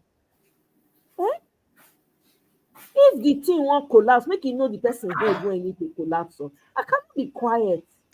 I don't know if whatever I say makes any impact, or if it moves any forward, or people even. I don't even care. Let it just be there that I spoke up. That's all I care about. We can't be watching this evil every single time, just happening back to back. And the youth are just quiet. The elders are quiet. The traditional leaders that are supposed to, those ones, all they care about now their location, when they bring come there. I'm beginning to wonder. I have to ask this question now. Everywhere I have your position, I'm going to be asking. We need to shine torchlight on traditional leaders. How much allocation are they paying them, and for what? What is this supposed to be used for? If not the people that are serving them. I don't understand. Why are they getting allocation? Their hand, is it broken? I don't understand. Are we in the 14th century where anything you make, you carry before now food stuff, when you buy, you go market, people in the community, they'll say, let me go and give my king one tuber of yam from the harvest. Let me go and bring. No, this one now they're giving you allocation to mortgage the souls of your people to the federal government. Make it make sense. Make it make sense. We cannot continue like this. Chibike, welcome. You are coming at the tail end of the show. I can't shut down. If you don't leave me, make myself come they go. Traditional leaders is of no significance. Is of no significance. I don't understand. They give them allocation. What do they use the money for? What? Look at the slaughter that's going on in Benin, for instance. Just imagine the slaughter. People are losing their children, losing lives. It's sad to watch. It's even sad. You have a child, you don't raise them up, finish, you don't enter, maybe you don't become adults. Make it sad that they do something for your life. Call people, go just can't take them. People when just maybe they get children for house, they go look for daily bread, they go collect. I mean, come on. And you have a leader, you have a traditional leader. What are they doing? We need to shine torchlight on it. We need to know how much allocation is. How much they truly deserve. If they must pay them, where is it coming from? Which pocket? Whose part? Because look at the communities that they claim to be leading. It's all in disarray. It's like disappearing cities and communities. Nothing is progressing. People cannot move forward. There's no future. What kind of life is that? Why will people not do all kinds of evil things when they don't have option? We need to shine torchlight. It's about time to Kukuma smash all this table. Anybody when want vest, make it vest. Now for a house. Now for a house, you go take vest. I not send anybody, Papa. Nobody can do me jack shit. You can't do me nothing. You don't know who I am. So you can't do jack. We have to speak it. We have to say it as it is. Enough is enough. We cannot continue to lose young people. Imagine those who don't have anybody losing their children on a daily basis. Maybe there's somebody who just has one child, whose only hope is that one child. You come and take that child away from that person. Opportunities you don't provide. You will corner everything to yourself and your supporters. What kind of life is that? How do we continue like this? Anybody that's upset with what I'm saying, you're upset for your pocket. If you want to be upset, leave it in your comment section, being upset. And I'm ready.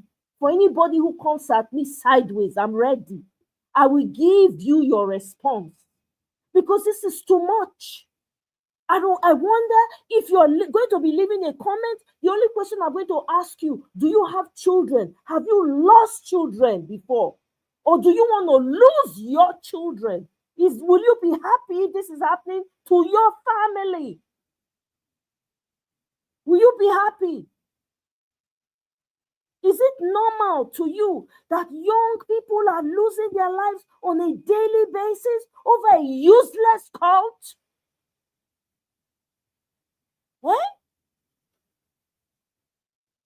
Is it okay? Unless you're a part of it. Maybe your family members are part of the cult. Maybe they too, they chop out of the money. But if thunder won't fire you, come to my comment section and come and say something sideways. Every lie must be exposed. Every leader, every elder, every traditional leader must be exposed. We must remove cloth from their body. Since they claim that they see this madness and they cannot do anything about it, let's strip them naked in the streets.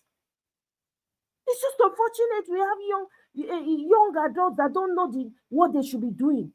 Right now, young people ought to be upset and march to their traditional homes with branches, not a cane, branches, and flog their traditional leaders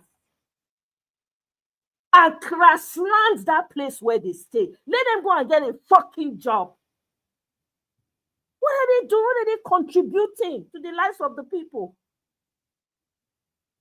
No movement in the community. Nothing is moving.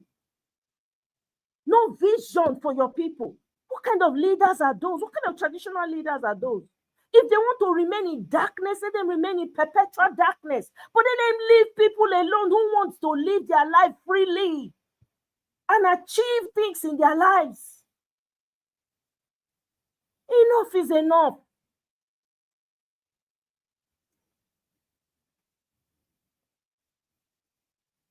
Enough is enough. What's the point of having a traditional leader you cannot call out, that cannot fight for you? So if anything happens, you are the mercy. You are the mercy of the wind, the sun, the stars, whatever time they choose to show up in your life. What kind of madness is this? And everybody is quiet. Everybody is quiet.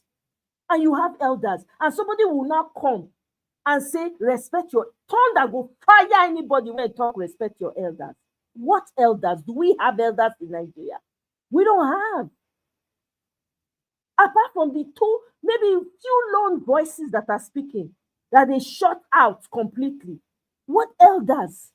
Elders that have gathered and communed together to frustrate the lives of the young people? Are those elders? Those are not elders. Those are demons from the darkest pits of hell. They want to live this life forever. They cannot live forever. They cannot. They will live and they will be marrying their great-great-grandchild's mate. Please, which one will remain for your great-grandchild, for crying out loud?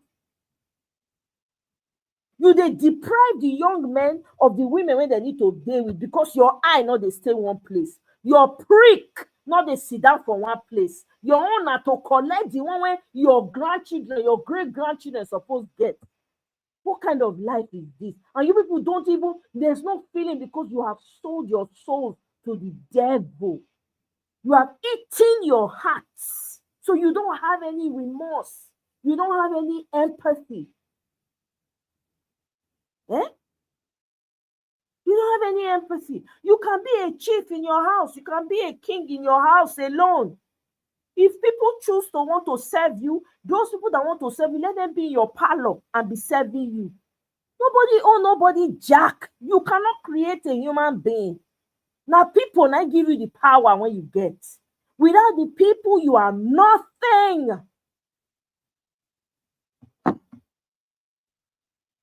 For too long, all these traditional leaders, politicians, GOs, pastors, they just sit idle by and just watch their young people be massacred. Hey, God forbid. God forbid. Abomination. Elders are watching while young people are being unalive on a daily basis. Abomination. Abomination. You are still alive. Your children are unaliving in front of you, and you are still alive. What purpose do you serve as a leader, as an elder, as a traditional leader? What purpose do you serve? What's the point?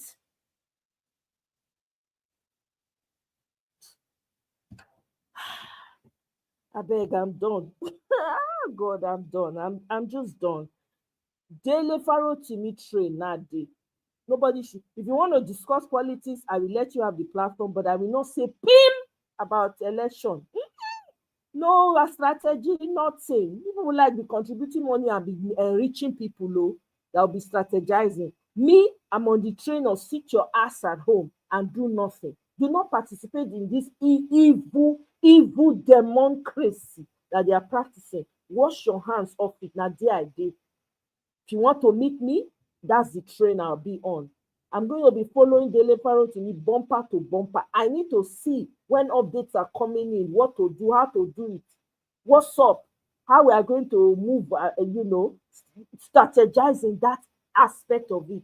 Because Nigeria is not working. There's no need. Young people don't have a future. Not only old ancient gargoyles now get future for Nigeria. When they want to die, they go can't die for Nigeria. They can't give them burial, shut down everywhere. No future for young people for Nigeria. No future. Eh? Person will come, you'll say, oh, you have to respect. Go fire anybody when talk respect again. Adults when not feel respect himself, now disrespect they connect. It's simple. Disrespect. And you want your people to be proud that they come from the community. How? And you expect people to be proud and be carrying the name up to where? Which name are they carrying up to? Up to where? Where there's nothing to show for it. Eh?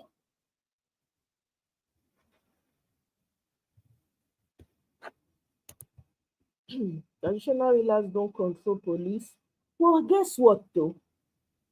They don't even need to, they can have their own local vigilante. At least, if they know they control police, they go get because they know the names of families. They don't know the community. They go say, oh, now that family it come from. Now that person, they go ask you where compound you come from. They go, those kind level. Which power traditional rulers get for constitution? We know say informal powers when they dey. We know say some of these traditional leaders they from back go they beg for political appointment. They from back go they involve themselves. They go they tell you their preferred candidate. They go they push their preferred candidate in a roundabout. We know how they run these things. We've come to know. Our eyes have opened. Then we go behind and go and be collaborating with the devil himself and say, oh, this is who we prefer. Oh, this is what we suit us. So that's what they do. Some of these, they will act like they are not involved. They are. The traditional leaders you have right now, they are politicians also. Take it to the bank. They don't mean well. They are in cahoots.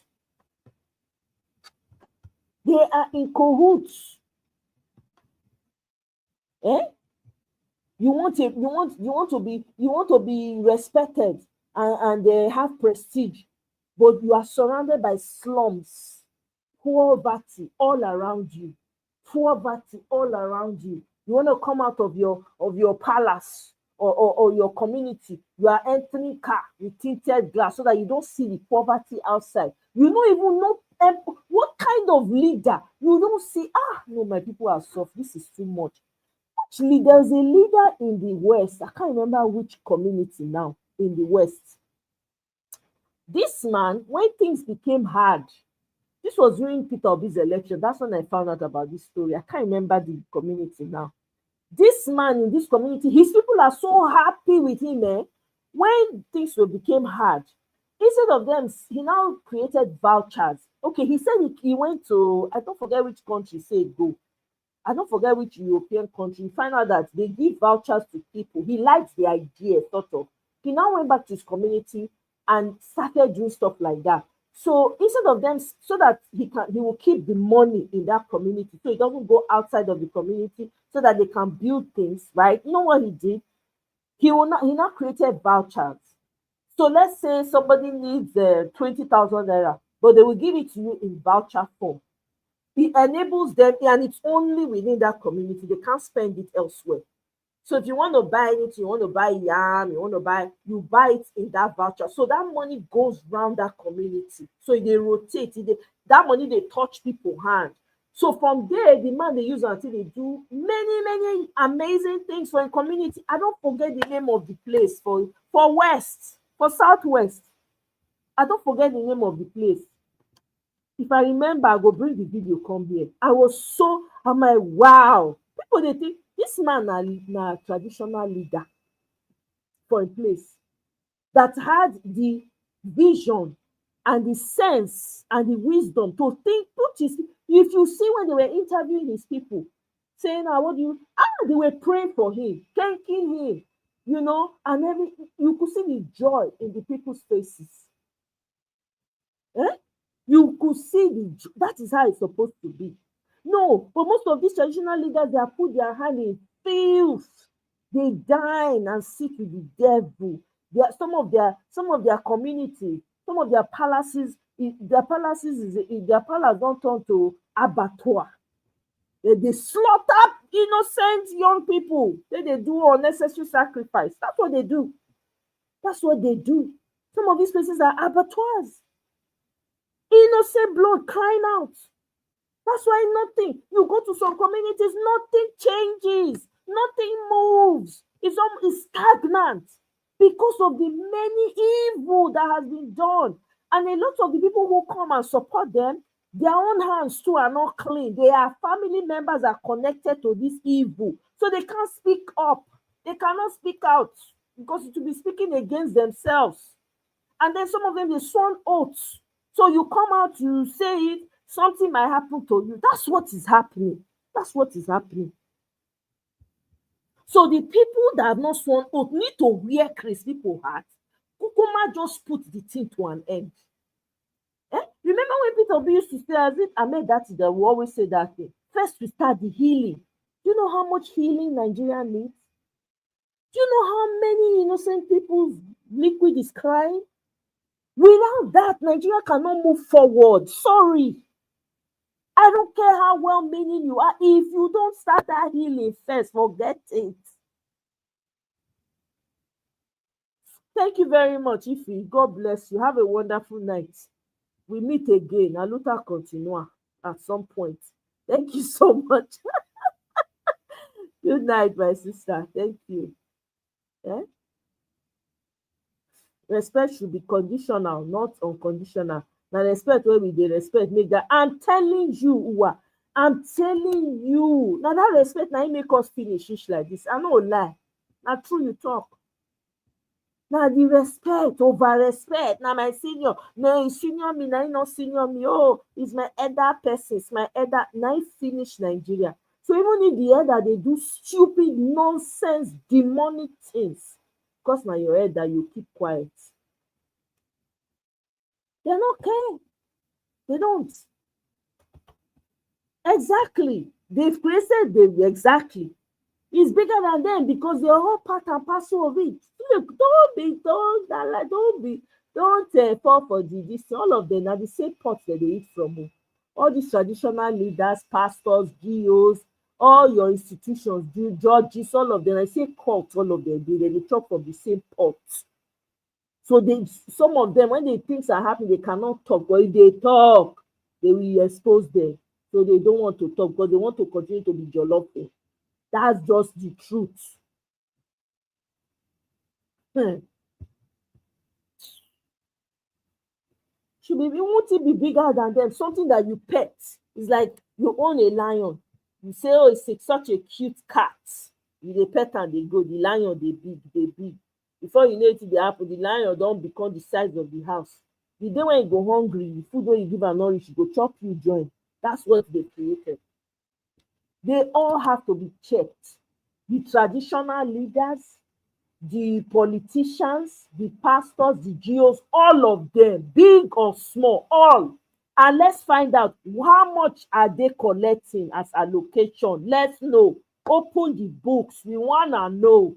What are you doing for your community? Anyway, that's because if you want to, left to me, let everything crash land. Let's start all over. Let's end this whole idea about leaders, pastors, traditional leaders. If you want to have a traditional leader, have it in your living room. You people should build a gate around yourselves and be praising and kneeling and prostrating to one human being that cannot work with his hands. Go and be doing it inside your living room. Leave the populace alone.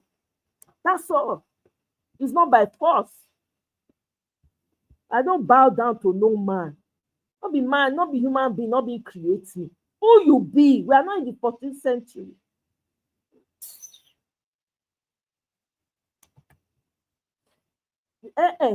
Local government area chairman, yes, they get their own. See, if they are not giving allocation to traditional leaders, I don't have a problem, because that means that their care is in the hands of the people, right? For those who want to continue to respect them.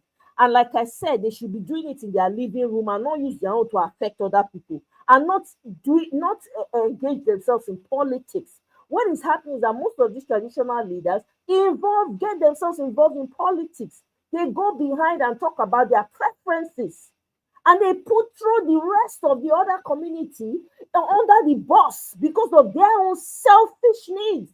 That's what happens. So if they're not collecting money allocation from the federal government, and their upkeep is at the mercy of the people, I don't have a problem. As long as it's not affecting me, as long as I can come and go, I'm not part of you people. I'm not bowing down to no man. You can do your thing in your living room, no problem. But no, you want to impose it on other people. That's the part that gets me angry. Why? Who you be? Who are you? I don't know you. Do you understand? Yeah, local government area chairman, that should be the role. But guess what? Why do you think some of these local government chairman position is being usurped? They don't provide local government chairman again. Why do you think so? Some of these traditional leaders have gone behind and say, no, please, let's not have local government chairman so that we can be collecting the money. That is what is going on. So they don't want local government chairman because it's like, the allocation will be reduced. So they are collecting that money, and they are subtly, in a way, they are paying them local allowances to the traditional leaders, plus the one that the federal government will give them. That is part of, this is my own take, this is my own opinion on the matter, and I can see it. I sense that that's what's going on. Because what is so hard, we used to have local government chairmen, and the traditional leaders had no role. They were relegated. People that wanted to be worshiping them were worshiping them and giving them beans and rice. If you want to buy your traditional leader an aircraft, that's cool. That's you, but don't use it to disturb other people. Don't use it to disturb other people, man. Do you in your living room, man? Don't use your own affect me now. And then when they have federal positions that they allocate to different communities, traditional leaders, they will pocket those positions and give it to the people amongst them. So it's among them, their children, their relatives. That's what they do. So if you are the one who's qualified for that position, guess what? You're not going to get it because you're nobody. Your father is not in the palace. It's crazy. They need to be checked, seriously. They need to be seriously checked. Enough is enough. We're tired. Let's just come out clothes for everybody. Make everybody naked. Waka. That's it. That's the only way Nigeria can move forward. This Nigeria, the way it's structured, is not working for nobody. Everywhere you turn in that country, everybody is bleeding. Why? Why did God create us as human beings? Not to provide solutions for our communities. It doesn't make any sense. You just render people useless because you want to continue to oppress them. You want to continue to make them subservient. Right? You go into darkness to go and be manipulating people's destiny. Why? Is it by force? Manipulating people's energy, taking the good away from them? No. We have to call this bullshit out. Let everything end with Nigeria. Let everything be swept away with waters, man, with ocean, may God, may rain fall. You can't even need to fall for Nigeria. Every traditional ruler, every palace in Nigeria, everything will be washed away. That's the kind of rain I want to fall in Nigeria. So every man will stand for himself. If you cannot walk, you don't eat. Be in the market and be rummaging rubbish to chop.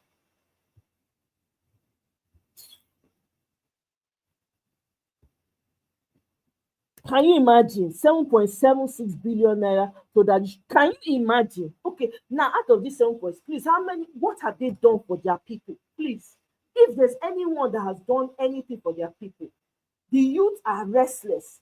They are joining cults, right? Some of them are doing Yahoo. Some of them are doing prostitution. There's human trafficking. There's sex trafficking. There's a lot going on. Please, what are they doing with the allocation that they get? That's the question. What are they doing? Because since the people are the one There are people who are worshiping them and bowing down to them, right? They should be providing for those people. At least they should be putting a smile on the people that are bowing down to them, right? You should be providing something that will put a smile on their faces. What are they doing? That's the question. What is their role? What are they doing with 7.76 billion? For what? What are they doing for the people? If you go and look at all those communities where you have all the traditional leaders, they are the most impoverished. Apart from their palace and maybe front of their house, nowhere else is developed. Please tell me. And there's not just one community that they're supposed to be catering to. They're supposed to be catering to, even if they say it's okay, their own community alone that they are catering to. What impact are they making in their communities? In the communities, let's say they have they are traditional leaders or rulers over 10 communities, 10 local governments in their own section, right? Out of the 10 local government, how many, what have they done for each local government from that money that's been allocated to them? That's the big question. What are they doing? 400 million for SUV. What do they need the SUV for? What does one man need a 400 million naira SUV for? For what? For what? To show you that these traditional leaders are not serious. They are just there to come and do steez, wear fine clothes, pack all the expensive things, put for body, show off that they have traditional position. That's not what we want, man. We need to be placing demand. See, the way people are calling out a T-Pain, people ought to be calling out traditional leaders too. I'm telling you, it needs to go on, because T-Pain is not the only problem you have in that country. If it was only T-Pain that was the problem, it would have been easy to deal with him. But he has people that are also in the pot with him. You need to hold the traditional leaders by their kahunas, by the jugular. Drag them like you are dragging T-Pain. Because T-Pain is not the only cause of your problem. Your traditional leaders are your problem. Your governors are your problem. Your local government chairmen, for those who have local government, they are your problem.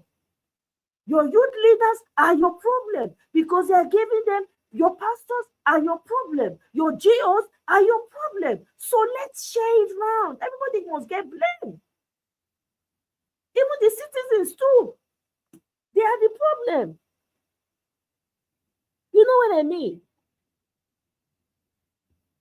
Can you imagine? And they want 5% of the money sent to their account directly. What are they doing with the money? That's the question. That's the jam question. What are they doing with it? How have they impacted their people with the money and the allocation they are getting? How? How have they impacted their people with the allocation that they are getting? How many youth centers have they built? How many people's lives have they transformed? Okay? How many? That's the question. Because I don't see any need, I don't see any reason why a traditional leader should be driving a 400 million naira car. Is it his money? Did he work for it?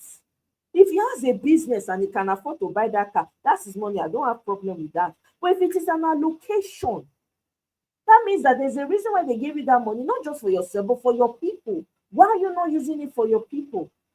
Even if, I'm not saying don't spend out of the money, there's another person they work with the chop. Since you are being allocated a certain amount, that means you are an employee somehow of the government, or the government is caring for you.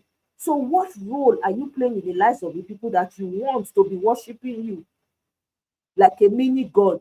What role are you playing? So that at least if they wake up in the morning, they will say, hey, they will say a prayer to you as their traditional leader, like, oh, this my leader is such a wonderful leader. Look at what they are doing. Look at what this leader is doing, transforming lives. Because of them, I couldn't afford school fees for my children. This leader came, the entire community, they are paying, the school fees is free. They go to school for free. Their books are covered for. Their uniform is covered. They have youth centers where they, play sports. They have this, high-tech health center that was built by our traditional leader that accommodates. You don't need to pay so much. All you have to pay for treatment is 1,000 naira. If not for him, I don't have the money. I don't make so much money. I'm a civil servant. I'm able to live a very good life. I don't hear that. I don't hear that from anybody. All they do is collect, swallow, collect, swallow. They are like death. They are like death. They collect, they are never satisfied. They are collecting, they are never satisfied. They are like death. Death is not death is pastors, death is GOs, traditional leaders. That's what they are. Because they don't care whether you live or die. They don't care. Matter of fact, they rejoice. Because guess what? They can sell the parts and make money. They can use you to sacrifice to their gods for free. You see what I'm saying? Matter of fact, they might be even all these cult activities is probably intentional so that they can use it for sacrifice. So they intentionally instigate a cult activity. Hello? I don't live there, but I can sense these people, they know what they're doing. They are making the lives of these people useless. And you want people to be respecting. You want people to be saying, oh, my senior, to hell. Thunder, fire, seniority, and elders. Thunder, Nigerian elders, thunder, fire them. Countries where we live in, you see elders, they'll be fighting for their grandchildren. They'll say, I'm doing this for my children. I'm doing this for my children. They fight for neighbor.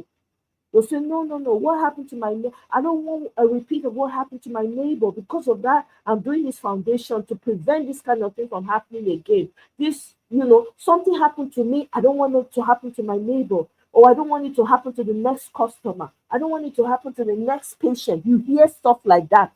Nigeria will not be like that. They want it to be happening to the person alone. And then they will now send you pastors to be telling you, pray harder. Prayers that don't pass the ceiling. The cross ceiling. That prayer, they hand. The cross.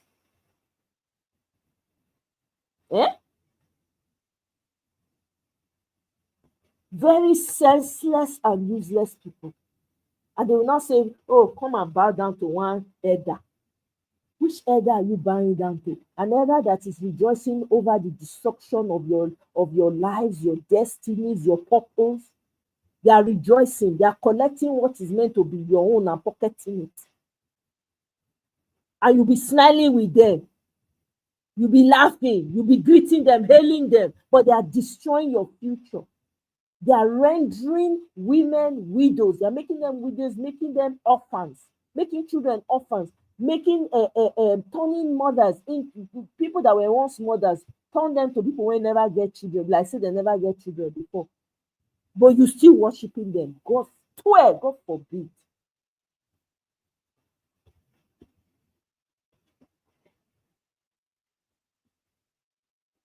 Exactly. Traditional leaders, your potential, the potential you have as a traditional leader, you make a decree. You come out, this is happening. You immediately shut down the entire city and say, no, we have to have a meeting. We have to call attention to the mayhem that's happening in our community. We cannot continue. Who are the culprits? Bring them forward. Do you hear anything like that? They will not be the ones to fish them out and hand them over to the authorities. Do you hear them doing that? No, because they are part of it. You see, they partner with these people, with these cult people.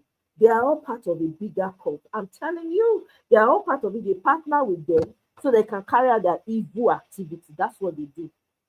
So that's why you see that they don't call emergency. No, they don't. They will not do it. They cannot come out boldly and do it because that means that they'll be shooting themselves in the foot. You see, they will. There's no way that these people can be carrying out this evil, right? Because if it was their child that thing happened to, you think they're going to react like that? If their child, if the traditional leaders, their children, they buy them as I think they buy all these young people. You just say they go sit down for balance. They not go sit down. Everywhere go scatter. So now because Mama Darlington or Mama Risi or whatever by the corner, nobody knows the person. If he buy throw away with that. No, now. The people have to rise. Since the elders don't know their rights anymore, the traditional leaders have become greedy. They've always been greedy. Let's just say it as it is. Or they've always been greedy. And there was more mayhem happening back in the day than now. So let's not even try to paint it, right? So now, because of that, so people should fold their hand. Oh God, the prayer I'm praying that the people with the militant spirit, the youth that will not forgive these elders, that will rise up and deal with each and every elder, traditional leader, politician, GOs. They will rise from nowhere and pluck branches from the tree and hunt these elders that have done wrong, these GOs, these traditional leaders, these politicians, hunt them down and flog them with those branches. And everything that they have, they will crash everything to the ground. That is the prayer that me I'm praying. That's what I'm going to be praying from now on. Those people, those young people, when they hear word, when they say their head they hot, those kind children, may God bless us with them. They're already here. Those children, make it go Jesus an awakening. Go like say, person on switch. Those youth go fall out. They go enter everywhere go shut down. That is what we need in Nigeria. Because this fight is not for one person. It's not somebody that will come from somewhere. One leader will be saying, you go here. No. The youth will now say, no, we're not here again. We want to do what's on our minds. That's what needs to happen. Because enough is enough for Nigeria. The evil is too much. For every corner of Nigeria, the evil is too much. Shame to all the Nigerian Christians. If you're a Nigerian Christian, woo, shame on you. Your prayers not they pass your ceiling. Let me be the one to tell you. Since you people cannot arise from your church, your complacency, and put pressure on your leaders and say, no, our northern brothers and sisters, the Christians are being unalive every day. Let's do something about it. Shame on all of you. Whatever is coming will touch all of you. I beg, my people, make I end this show for now. I said what I need to say. But anybody, my comment section is open. If you are running mad, enter my comment section. I ready for Nadi. I ready for this video. I am ready. Come and express your madness on my comment section. I have responses for you. My people, Nadia, here I go draw the curtain. Uwa, thank you very much. You made the comments very lively. I appreciate you. Thank you.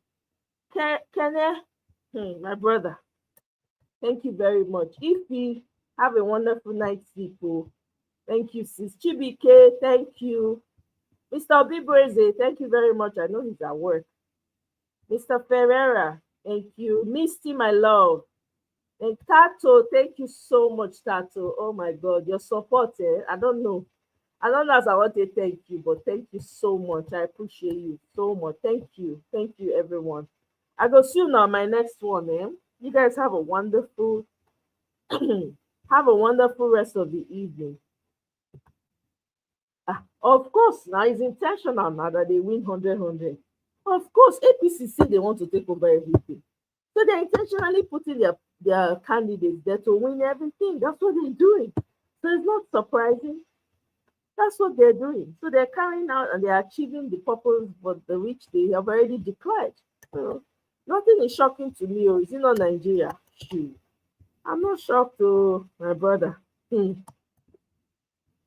Nigeria, nothing we never see.